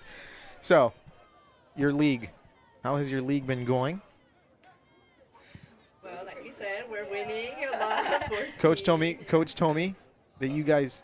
Coach, you want to jump on? You want to brag about it, Coach? Yeah, well, they're undefeated in league, and they clinched at least a share of the league title. There we go. See, they're humble. Coach Morehouse, I talked to him there at halftime, and we talked about his league championships, right, that he's won with girls basketball and boys basketball. And in the Coach Morehouse way, he's like, I forgot to mention 1 the last time, so it wasn't 5, it was 6. But, in just that most humble way, Yeah. But how has it been having Coach Morehouse lead your team, knowing that he's a championship caliber coach, right? Oh, he never lets us forget it. Never, not once. Never. So what has been each of your best memories of this season? Like, what's been the funnest one? Like, the one that you're going to look back to, like, when you're older and be like, hey, remember when that happened? For each of you, is it a different one or maybe the same one? I think for me personally, it was the UCLA trip to the tournament Yeah. with the Rams tournament, and Yes. that was really fun. We got to play tug of war as well, along with the flag football games. It was really awesome for everybody. How many did they end up having there? You got over 100 teams that were Oh there. yeah, it was a lot. It was of full. girls. The group Definitely picture a really was fun really experience. big. Yeah. I would say that's honestly the same thing for me too. Like, this whole experience was just very new to me. Like, it was honestly really fun just seeing like a bunch of these different girls come together, like, and just experience the same thing all at one time. It was really fun. I agree. I think that's probably the best memory for me too, because I honestly went with a really good team, so we all get along really well. Yeah. And we were able to make a lot of memories there and meet some new people. So now the last time we were talking, the football team was down, right? You guys couldn't will them to victory. Your victorious ways couldn't, kind of rub off. That magic couldn't rub off on them. But how are you feeling about tonight here? Oh, honestly, I had my doubts, but we're winning, so I mean, Yeah. Yeah, we Can't took even your complain. advice. We took your advice. We gave them our winning luck. They needed it. Yeah. No offense. His brother plays on the football team. Okay, who's your brother? No, Ihi, Who's your brother? my brother, number 71, Kingston. Oh. So he better be doing good, or that would be really embarrassing for me. Well, you know what? They've been doing a really easy offensive lineman. I think so. Says on here, Yes, offensive. He So is. big support there. But you know what? The offensive line, they did a really good job there at the end of the half. So he's been good. I haven't heard Dave call him out for any penalties or for letting someone get through the line. Thank you. So, what are you looking forward to now for the rest of the season, and then even beyond that, if you play, because I think you guys played other sports too, right? Yeah. Yeah. So what are you looking forward to now, moving forward? For me, definitely hoping to win CIF for flag football. That's just the main goal that we're trying to get to. And then as well as for me, I also play softball. So like just we've been winning league champs. So hopefully we'll do that again this year as well. So It's the same for me. I hope that we win CIF. Hopefully we got the title down for league champions. And I also play softball, so hopefully my season goes well there too, and hopefully I play well. There we go. Yeah, and of course I'm excited for CIF as well. Even if we don't win, I feel like it's such a good experience for a first-year team. Yeah. And I play volleyball as well. Not going as great, but you know, it's really fun as a team. So actually, tell us more about that, because if people don't know, they run at the same time, same season. So how has that been, like juggling the practices and the games? Well, I have games almost every single day. Today's actually my free day. There we go. Yeah, I went to volleyball practice today, and you know, now I'm here. And now you're here. Yeah. That's the school spirit, right? Just showing the support. They have to win now. You need to go down there Because before I'm the putting fourth so quarter much work. and be Yeah, like, yeah. hey, you know what? This is my night off. It's a Friday. You guys better go and score more touchdowns and bring home a victory, Yeah. right? You gotta give them a little kick, right? A little kick in the rear end to get up there and to get going. Coach, you want to jump on the humble Coach Morehouse, but I guess not. At practice, he's a different beast, right? No, I'm very humble. But I do want to thank the other coaches because, to make us good, I made sure we hired That's going to be an interception for the Cavaliers, so look at that. They heard you guys up here. That's good to see. Here we go, ball on. Yeah, you might have to stay up here. First and 10. There we go. Wow, so good job. When I hired coaches, I hired not just football coaches. All the coaches that are helping us played flag. I did, but I'm learning a lot from them because flag is different from regular football. Yeah. The plays, everything. So Coach Gabe's the offensive coordinator. He's put in some great plays. Coach Justin's the defensive coordinator, and they're doing stuff that makes the difference with flag, not just football. Yeah. And then mention Coach Dre, who coaches JV. They've only lost like 2 games. Wow. They've beaten everybody in our district that they played. So future looking bright too, yeah, right? so good job with Coach Dre also. So yeah, all those coaches, without them, we're not winning. There you go. And ladies, the Santiago football program has never made a CIF championship game. You guys could be the first Santiago football program to reach that. There we go. That would be awesome. And hopefully we're there. And that's going to be a big run by Granados. He's not going to get caught. That's going to be a touchdown. Cavaliers, flags on the play. Of course, we always look with the big play. We've got a flag, and it's most likely coming up. The referee said, come back. Hey, no, just kidding, you guys. Just kidding. But you know what? And actually, it's probably going to be hard to do it again. That's a long run. Give him a breather. Put in Carbajal. Let him take it this time. Wow. But again, see? Oh, let's see who it was. Was it number 71, Dave? Maybe? Let's hope not.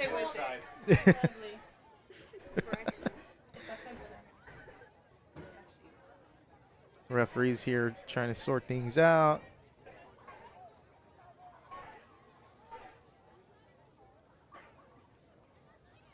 That's going to push them back.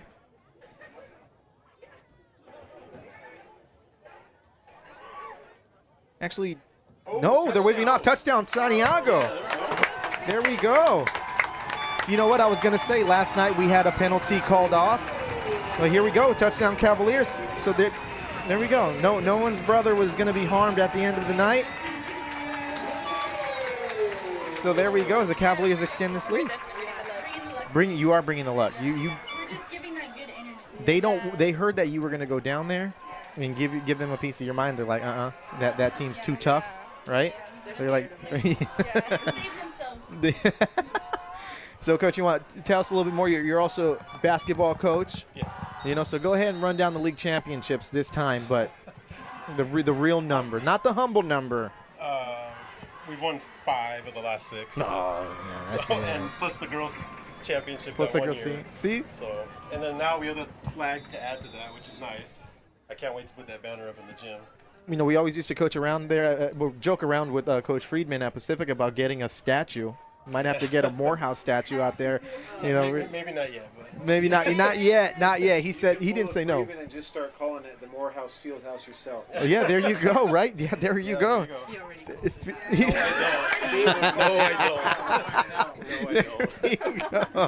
Ladies, we don't want to keep you up here too long. I'm sure you want to get out there amongst your peers and cheer on this team, and hopefully they're going to put more points on the board.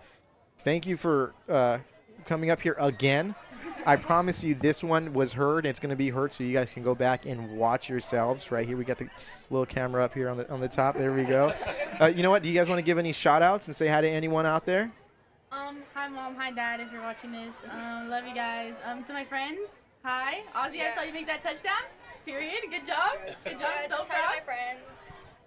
And, you know, tell them to watch. You got to tell them now to tune in so they can hear the shout-out and then to subscribe. And make sure you guys like, comment, subscribe, and turn on post notifications down below. There we go. We're trying to get a lot of subscribers so we get a sponsorship.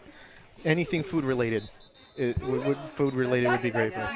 Right? There we go, right? So then the next time you guys come up, next time you guys come up, we've got food up here, right? Lots of sponsors. Yeah. See, there we go. We're going to pass them on. Well, you know when you do our basketball games, we got tacos. Oh, yeah, we know. We have to stop doing basketball, but we might just have to just show up. We constantly, we don't forget. We don't forget the tacos. So, ladies, thank you. Coach, thank you. You guys are welcome anytime we're broadcasting to come up here if you want to join, talk about what's going on. Your friends of the stream, that door might not be unlocked, but we'll open it for you. Okay? Thank you guys so much. We appreciate you. Thank you.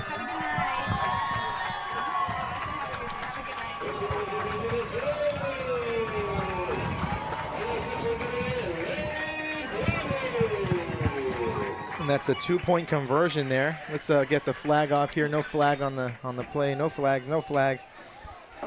So nice little start to the first half here for the Cavaliers. Yeah, we again we're talking with the flag football girls there, and Santiago had some great plays as that was going on. They got the interception that sparked them out. They also had a 3-and-out, I believe, to start the second half. And then again, a great long run by Granados. Flag was waved off on that, so the touchdown stood. And then that 2-point conversion, yeah, we had Larry Bravo on that catch. Cavaliers have come out rolling from the second half. And it's all about the adjustments, and I'm sure, Coach Oz went in there and said, hey, you guys aren't playing Santiago football. Let's go out there, get back to who you are, find your identity, and they've come out, and they're swinging here. The pooch kick, he called for a fair catch. Yeah, this is something we talked about in the first half also, that Gabrielino, a smaller football team in terms of numbers, and so they don't have the depth that's there, and we had mentioned that maybe Santiago might be able to grind them down a little bit, and maybe that's what we're seeing here at this point is now we're getting into the second half. We got 6 minutes left to go in this third quarter, and maybe that conditioning and just the depth is starting to take over for Santiago. Yeah, mentioning Gabrielino, not a big school, not that many reserves on the sideline here, so maybe, the second half is going to be different here, and they're going to just kind of wear them down and just pull away little by little here.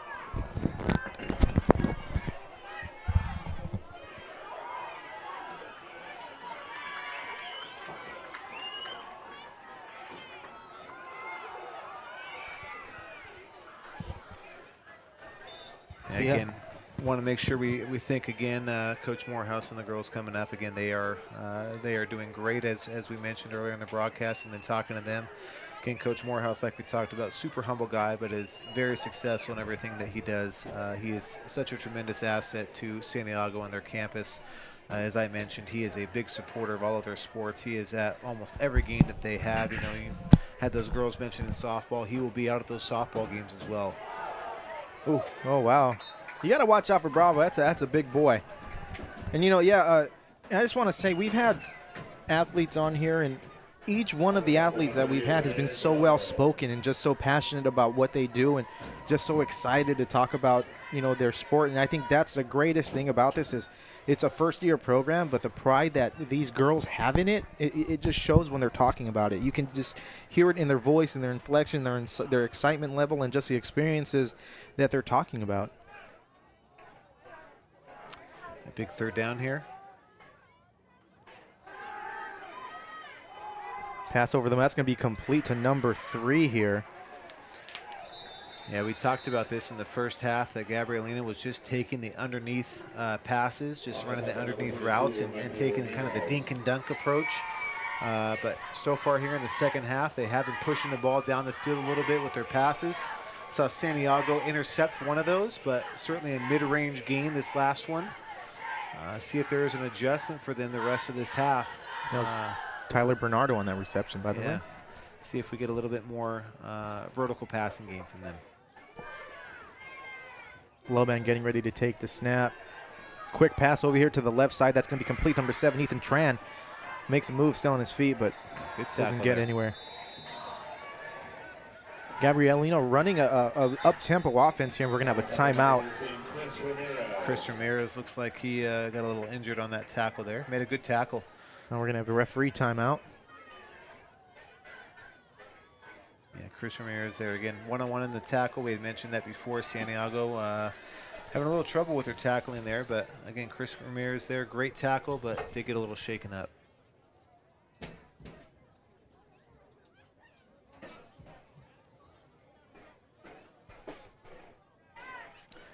Use this time to see if we have any updated score. My prediction for a 28-27 Rancho victory has taken a hit as Corona has scored again. It is 34-0 Corona High School over Rancho Alamitos. You know, we don't really get to talk too much about Inland Empire football because we really don't see Inland Empire teams kind of travel out here other than last night. But the talent bed in Corona, I mean, you know, they have to share the talent. Oh, it's going to be complete to the right side. Just snuck that in. It's going to be Huang on the reception. Yeah, Corona, Norco area, you know, that you know, kind of West Riverside area.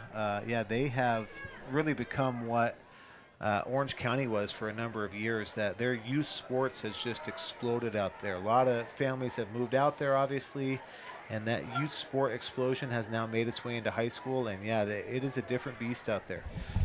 And, you know, you talk about Corona, you know, Corona is probably the, not to say the worst, but they're lower than Norco, than Corona Centennial. Yeah, I mean, Santiago even. You know, Santiago, then you go out there and you've got teams like Murrieta Valley, Murrieta, Temecula, like those. It's just a hotbed, Orange Vista out there in Paris. Not sure if it still is now, but I know the last couple of years, flag on the play. The biggest high school in California has been Roosevelt, which is, again, another one there in Eastville out there. But yeah, it's certainly an explosion of students, of families that are living out there, and obviously their athletics have benefited from that. So face mask on the Santiago, so that's going to give the Eagles well, they already had a first down, but it's going to give them some good field position. That one wasn't Vincent. That was me.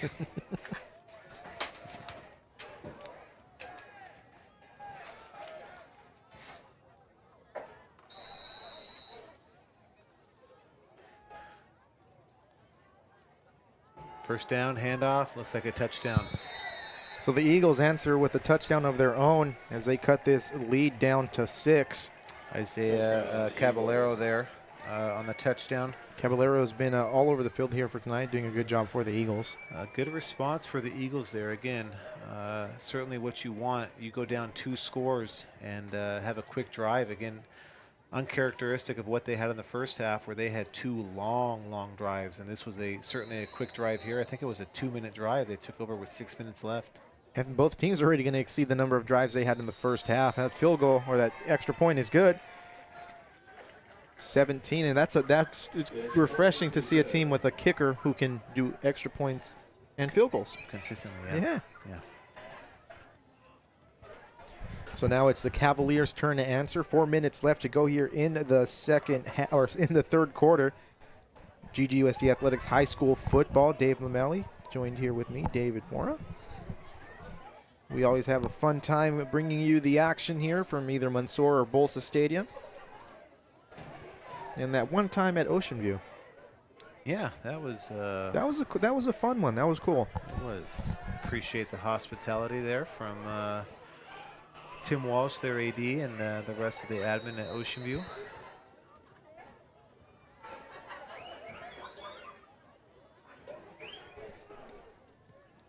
Pooch.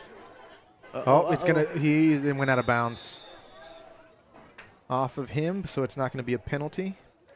Yeah, you know, that's kind of the new trendy thing to do in those situations. We see that a lot, again, in our streams about these little pooch kicks, kind of semi-onside. And, you know, one of the smartest things that people do now is they don't even try to catch it. They just hit that ball out of bounds because that's going to be their ball no matter what. So even though that wasn't intentional at that point, still the same result that, yeah, just hit that ball out of bounds and you'll get it where it's out. And thankfully it took the angle that it took, or else it could have went right back to Gabrielino.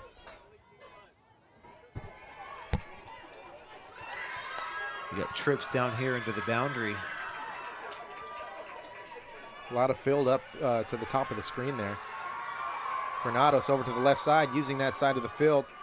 Yeah, I think that was their touchdown play that they had earlier. Granados long run, seeing if they could exploit that again. Doesn't go for a touchdown, but that's a gain of 7. 2nd down and 3 here for the Cavaliers, so not a bad run. I wouldn't doubt if the Cavaliers take this ball all the way down to the 4th quarter. 3 minutes left to go here. Unless they break a play, I'm sure they're going to want to be able to get a touchdown here.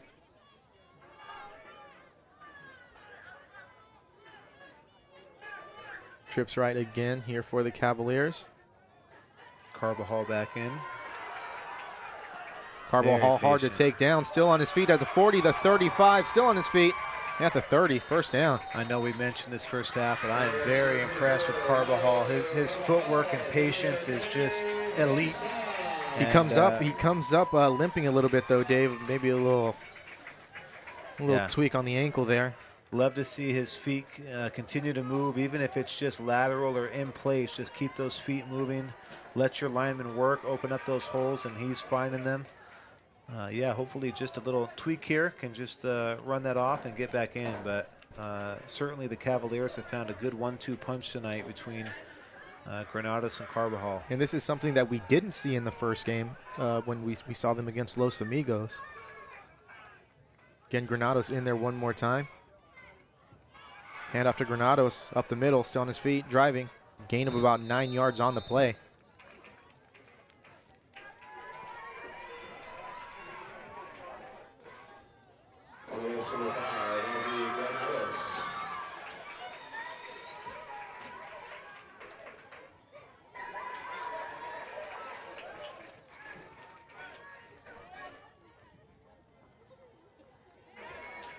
Second and short. Again, whole playbook is open on this kind of down and distance here. I imagine we will just see another run. Again, trips into the boundary up top. There you go. It's a run. Granados up the middle. 1st down. And again, they probably see something to exploit at that point where they're trying to overload the defense over into that boundary. Give a little bit more room to the field side.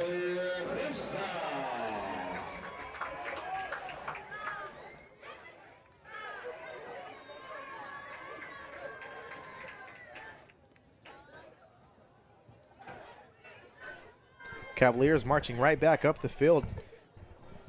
We have a now we seem to have a heavyweight fight here in the second half. Both teams coming out swinging here, settling in. Less than 2 minutes left to go here in the 3rd quarter. Cavaliers holding on to a 5-point lead. And those 2-point conversions now really coming into play here.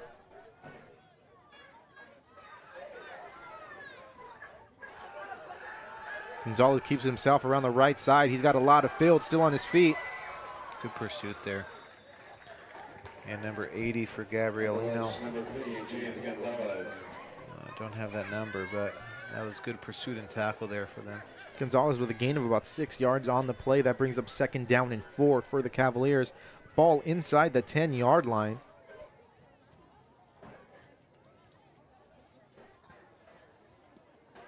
Yeah, I think you might be right. We might be finishing this drive in the 4th quarter. Let's see what happens here, unless they can score here. And it looks like, again, spreading it out here. We're going to have a run to the right. There we go. Cavaliers do not need to score here. They can get the 1st down. And they're very close to it now. 3rd and 1 yard. Looks like they'll be close. They're going to just end up having to run one more play here. Yep.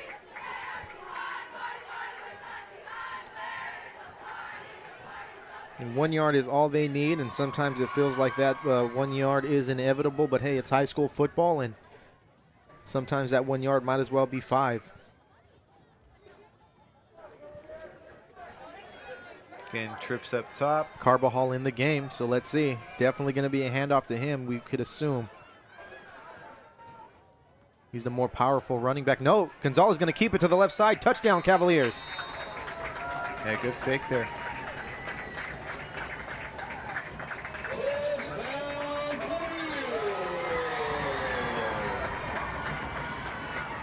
Again, we see on that Gabrielino defensive line is beginning to cut now.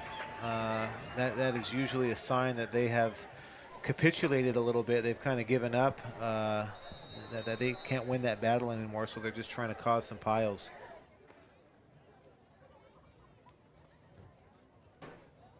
Of course, with the 2-pointers, the Cavaliers already at that 28-point mark.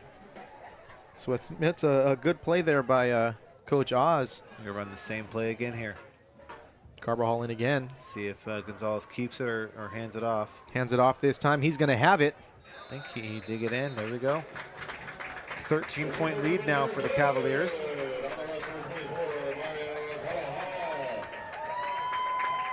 Cavaliers 30, Gabrielino 17. You know, this is kind of what I was really expecting and hoping to see from the Cavaliers is, you know, bouncing back from last week and coming out. I think at this point now, again, being up 2 scores with only a quarter left to play here, I do think that you have kind of forced the issue now with Gabrielino that they're going to have that vertical passing game that we talked about. And again, something they have not done so far tonight with great success, I would say. And you force him into that situation. We have seen Santiago been able to get some pressure on the quarterback at times. Now when you're forcing him into this situation, it's a little bit more difficult. A little pooch kick over to the right side. Yeah, that's smart. Again, smart play there. Number 6, Adrian Orozco. Again, I don't know why more teams don't do this, but when you have that high pooch kick there, you have a fair catch. They cannot hit you, obviously. That's one of the things that the fair catch has at that point. So doing a fair catch, you know, it is very simple that you have unimpeded access, obviously, to catch that football. And even if you drop it, you can be right there without fear of being hit at that point. And that nice halo, they call it.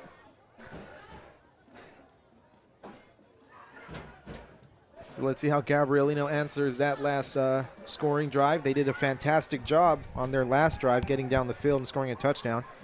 This might be the last play of the quarter, depending on if it's an incomplete pass or not.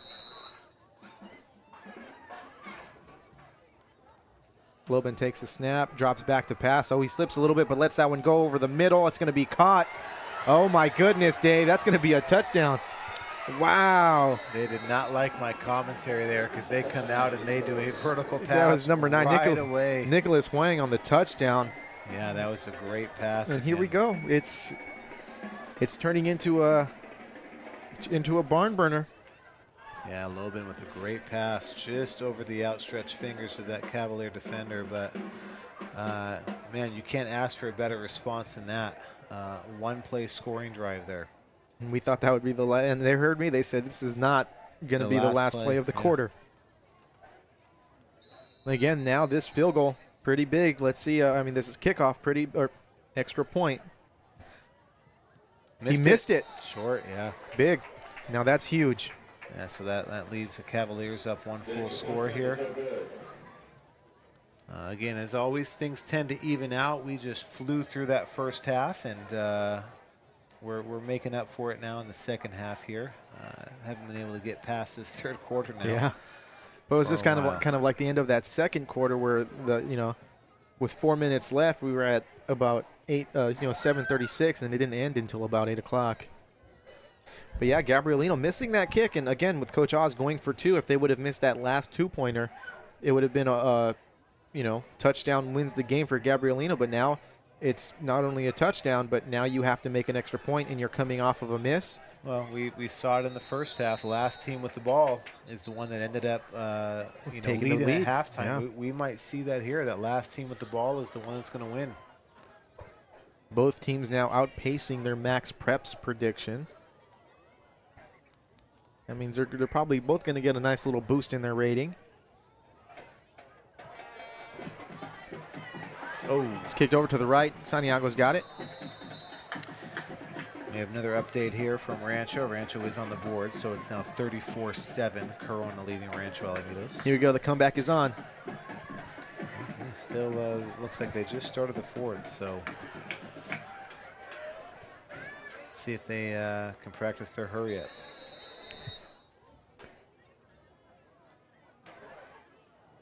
Oh, Rancho scores on a pick 6. So Christian Cruz, interception return for touchdown. There we go. Their defense saying, you know what, we're going to take care of this and help the offense out a little bit. Cavaliers come out in trips left here. Now this will be the last play of the third quarter for sure.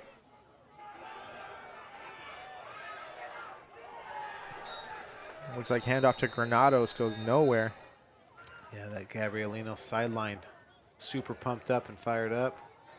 They're trying to will themselves back into the lead here. We've got a injured Gabrielino player right now. That's going to bring us to the end of the third quarter. Cavaliers up 30-23 on Gabrielino. Cavaliers looking to get their second win of the season.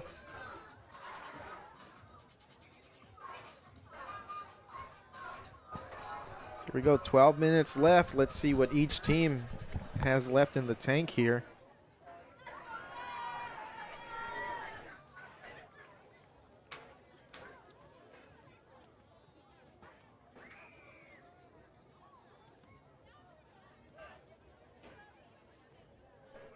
Now, Gabrielino is, their band is here, but I have not really heard them play. No, you're right, yeah. We heard them a little bit, either pregame or right at the start of the first quarter, and maybe that's not them, but yeah, maybe we just haven't been paying attention. The Santiago band said, "Oh, you want to hear some music? We've got you covered." Their ears were perked up at that.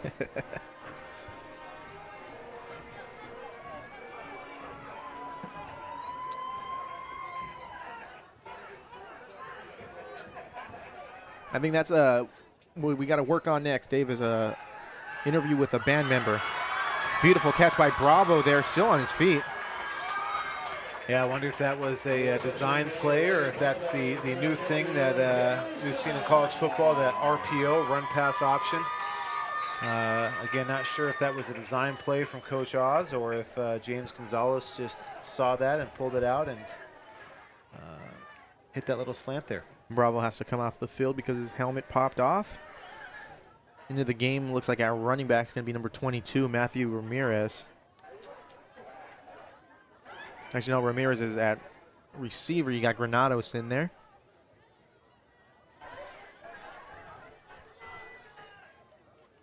Gonzalez takes the snap, hands off to Granados over the left side, still on his feet. Gets thrown out of bounds there after a gain of about 4 yards. Gain of about 3 yards.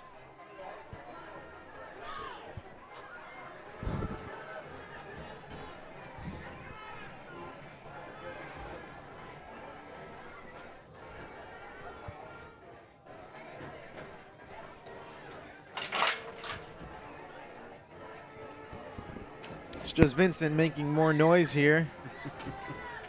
Kaylin is here also, but you will never be able to tell because she's silent over here.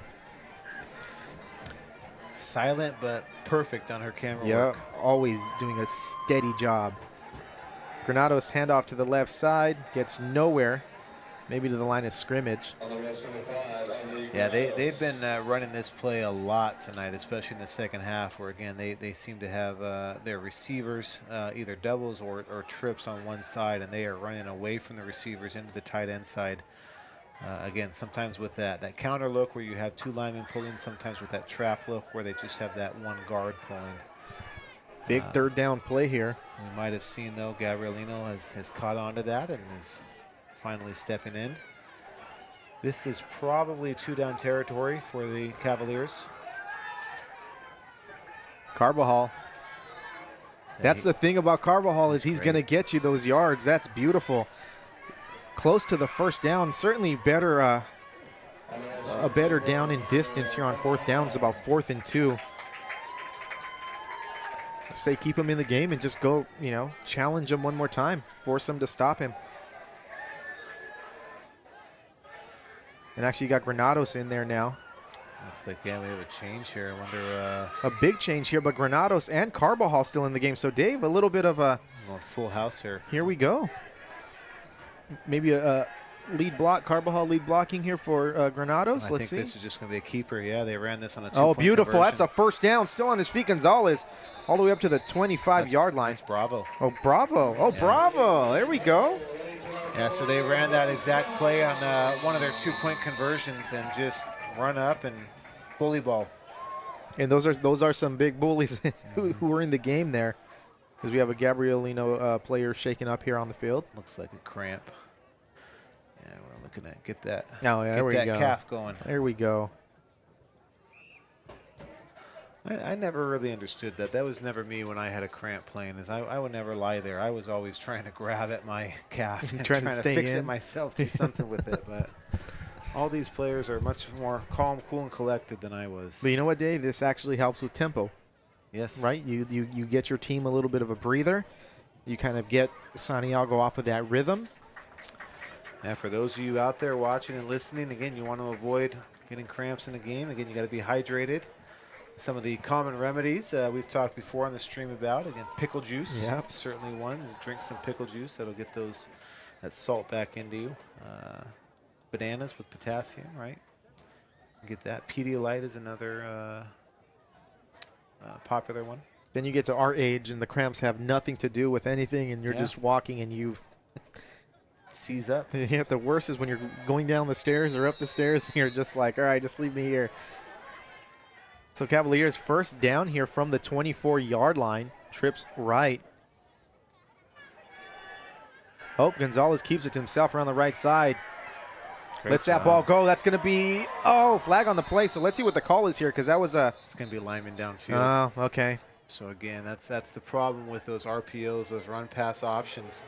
Is again, you can have linemen downfield as long as they are engaged with the defender, but once they break that engagement, once they come off that block, if they are more than a few yards downfield, there it is. You're going to have that, and that's the signal there is ineligible man downfield. They will, of course, accept it, I would imagine here, push them back.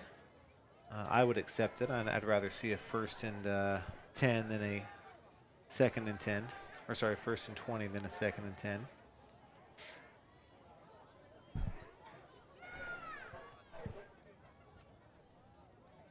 And they do accept it. A 5-yard penalty, though. Yeah, not bad.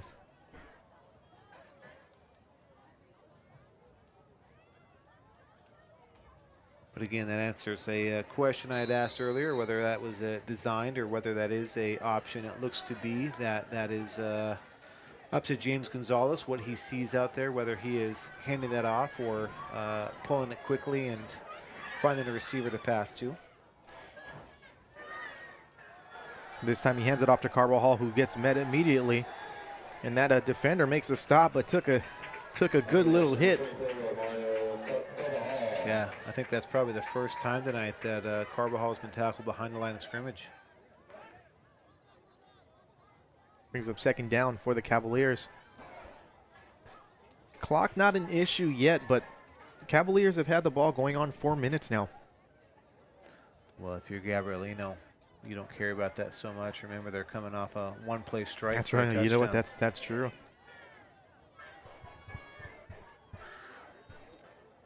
But you're certainly caring if Santiago can come here and score on this. Again, we're going to see a run here away from the receivers. Yep. Gonzalez keeps it himself. Slips away one man, still on his feet. Oh, he takes a hit. He's still on his feet. He's still on his feet. Oh, my goodness, at the 20-yard line. Wow.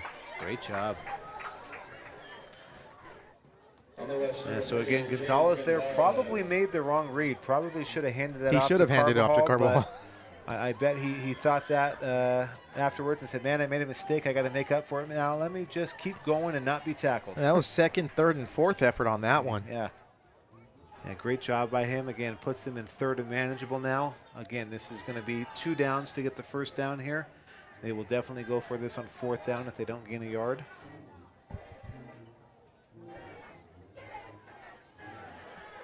Granados in there now. Gonzalez to pass. Quick pass over to the left side. Lets that go. Incomplete. Do have a penalty here. Penalty, so let's see. Hopefully. Don't see it. This is actually in the range of maybe roughing the passer. Oh, yeah, there we go at the back. So let's go. Is that going to be automatic 1st down? Yep. Yeah, roughing the There we passer. go. First down, Cavaliers. Roughing the passer call against the Eagles. I was going to question the call, but when you get a good call like that, you just let it go. No harm, no foul. No. Except for the Except for harm the and foul. Except for the no harm, no foul if you're Santiago. Yeah. That ball now at the 10-yard line. So first and goal for the Cavaliers.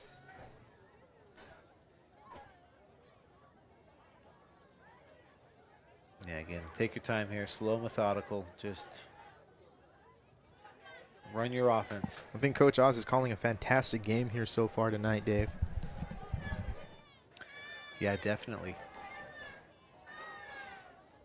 Handoff, Granados, left side, still on his feet, bouncing out, making a hit at the 5-yard line, taken down. Granados doing his best Carbajal impression there, doing a great job moving his feet, gaining those extra yards. Loving this duo. This has been a great duo for the Cavaliers all night. Hopefully they found something here to carry into the Tango League. Shout out to this Santiago offensive line doing a fantastic job of, leading the way for these running backs. Go ahead. We'll shout them out by name here as we can. So we got number 78, Daniel De La Torre. Of course, number 55, Adrian Lucio. Number 71, Kingston Berard. We'll get the other numbers in just a bit, hopefully after a touchdown here. Granados, left side. Gets to maybe the line of scrimmage. And number 71, Berard had his guy down in the end zone. I believe they call that a pancake.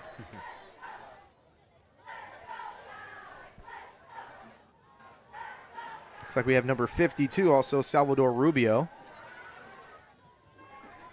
And these guys have been doing a great job all night. It's one of the few plays there where the running backs haven't gotten positive yards. Yeah, I think they've won the line of scrimmage. We talked about that at first play of the game, that it certainly looked like that. Again, you can't always tell from the first play, but I'd say it's safe to say the Cavaliers have controlled the line of scrimmage. 5 minutes and 20 seconds left to go here in the fourth quarter. Granados there in the backfield. Quick pass. Oh! That one intended for number 22, Matt Ramirez. Yeah, tough passing window there with the man in your face, trying to get that ball in that window, get them around a little bit. That stops the clock, and I think they're going to try for a field goal.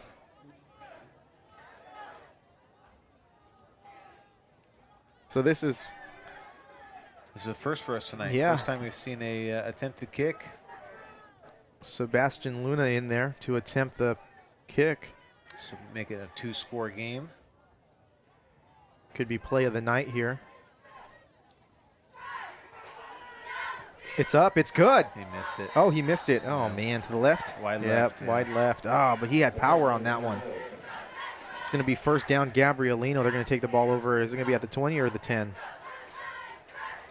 Not the end of the world there for Santiago. Again, obviously want to come in with a score at that point, but they have flipped the field. Gabrielino now has to go 80 yards down the field in 5 minutes. Again, we saw them with their quick strike on this last series for them. Santiago's on the wrong side of the ball here. There we go. They got it figured out. You know what, Dave? You know what we've never had on this stream? What's that? Overtime. Oh. So I don't know. Don't speak it in. I'm a little tired tonight. I don't know. I know you are too. Yeah, this is the third night in a row of a district event here. I'll tell you though, let's go Cavaliers. Since they've changed overtime, in football and it's trickled down to high school football, overtime is certainly a fun thing. Putting the ball on the 25-yard line and having them go in from there, it's great. So while we don't want overtime, we would love to see a Cavalier victory in a regulation. Overtime is also a certain fun and exciting event for us. Well, how about let them score, but make it that exciting PAT block. Yeah. So here we go, Gabrielino with 5 minutes left to go. They're down by 7. Handoff. Caballero gets taken down. Maybe a gain of 1 yard on the play. So not shying away from what they do, Dave. Sticking to the run here still. 5 minutes left. They've got all their timeouts, so that's really not going to come into play here. And a quick update from Rancho. Jacob Vasquez with a pass to Osvaldo Ramos for a score. So Rancho not going away quietly. 34-14, they're down. That game in the fourth quarter. No quitting the Vaqueros. And keep in mind, that was probably a running clock there for most of that first half. Or that second half, I'm sorry. Pass over to the left side. That was a backwards pass. He got lucky. He's still on his feet. He's going to get taken down. That's going to be a loss of about 2 yards on the play. Nicely read by the Cavaliers. Yeah, puts them in 3rd and long. And again, if you're Gabrielino, you want to get a first down here because the Cavaliers can chew up time. They had that ball for 7 minutes. Well, you're in a bad field position here, too. Yeah, you can't go for – it's not 4-down territory. Yeah, it might have to be for them now. I don't know. Certainly taking their time, making sure this play is right. Cavaliers with the Cavaliers on bringing pressure this play. They brought a little bit. Oh, you got to watch that quarterback. Wow. Oh, Good beautiful play. run. Loban he's a good runner. He's done a great job tonight. He's created from nothing on a lot of plays here, but certainly has kept him in this game, not only with his legs but with his arm as well.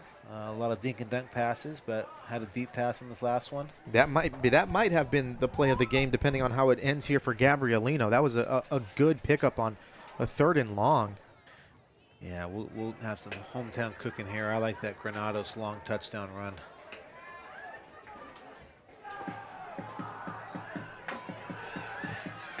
Caballero with a good little run of his own. It's going to be another first down for Gabrielino.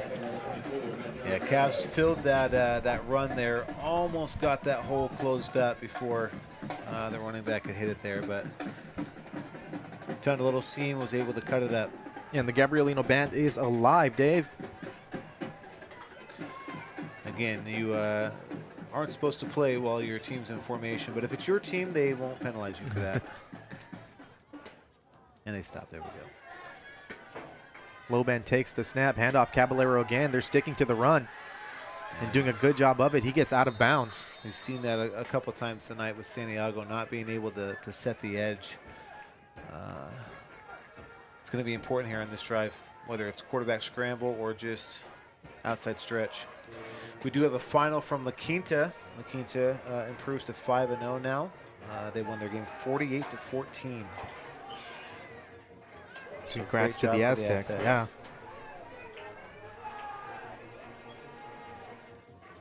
It's going to leave us with 2 undefeated teams in the district after tonight, both La Quinta and Los Amigos at 5-0. Caballero again. Here we go, 3rd down. Again, if you're Cavaliers, make sure you keep someone spying on Loban.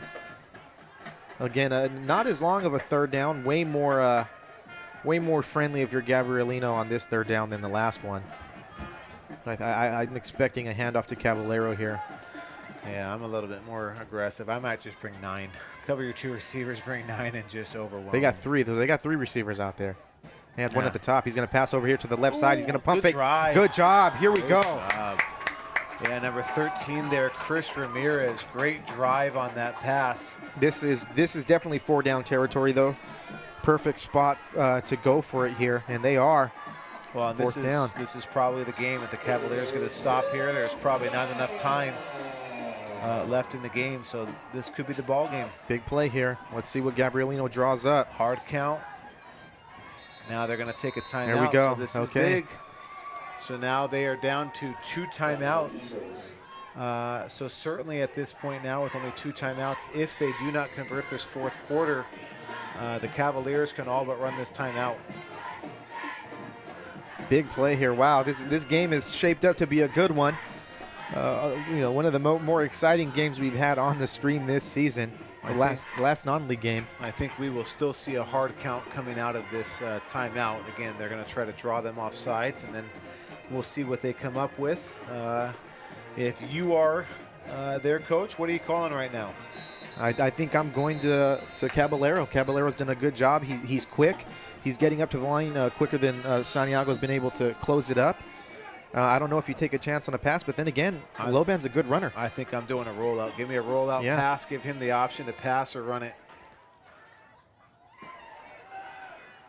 You do see here with the receiver in tight, they might be coming out. It's going to be a fake. They're going to get him. Nope, they got him. There we go. First down, Cavaliers. Turnover on downs. We had talked about all night about the Cavaliers have had some trouble with tackling, but certainly not in the most important play of the game. They swarmed around and got him down immediately. Great job for Santiago. Big defensive stand by the Cavaliers. You know, you were kind of waiting for one all night, and they did it at the most opportune time.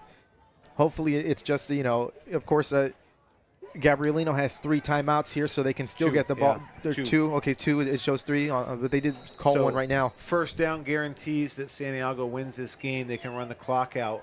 If not, Gabrielino is going to take those 2 timeouts. And again, the clock will wind down on that third down run if they do have it. So if you're Santiago, you do not want to help them out at all. Just run the ball here. Yep. And I can almost guarantee you we're not going to see this ball go up into the air. Got Granados in there. Hand off to Granados. Still on his feet, breaking a tackle, getting a first down. Just shy. He's going to be just shy. But hey, you know what? We'll take it. No timeout by Gabrielino as they're letting the clock run down. I do not understand that. Wow. Okay. Maybe coach is just thinking, hey, let's escape here. We've got all our guys. It's a game that's not going to hurt us in any way. I don't think you can do that. I think that you owe it to your team that you're down 1 score. You're still trying to win. Unless they don't have any timeouts, Dave. No, maybe. We're going off at the scoreboard. I don't remember them taking another one in the half here, but Vincent's saying no. So I think that's right. I think they do have 2 timeouts. Looks like now they take it? Coach Oz has taken one there, so he let that run down for his play clock and decided to take one. So again, no hurt there for Santiago because they were able to drive that clock down. Again, we have a 25-second play clock here in high school, but that's only after the ball is set and the referee chops the ball. So it actually ends up being closer to 40 seconds. Again, you can see this. Kaylin will get the camera angle when we get back here, but the back judge, the back official, in the defensive backfield will tell you how much time is left here on the play clock. They will raise their hand up like the raise the roof action, and they will start counting down 1, 2, 3, 4, 5. They'll tell you when there's 5 there. Yeah, over to the left. There we go. First down, that is the ball game. And some.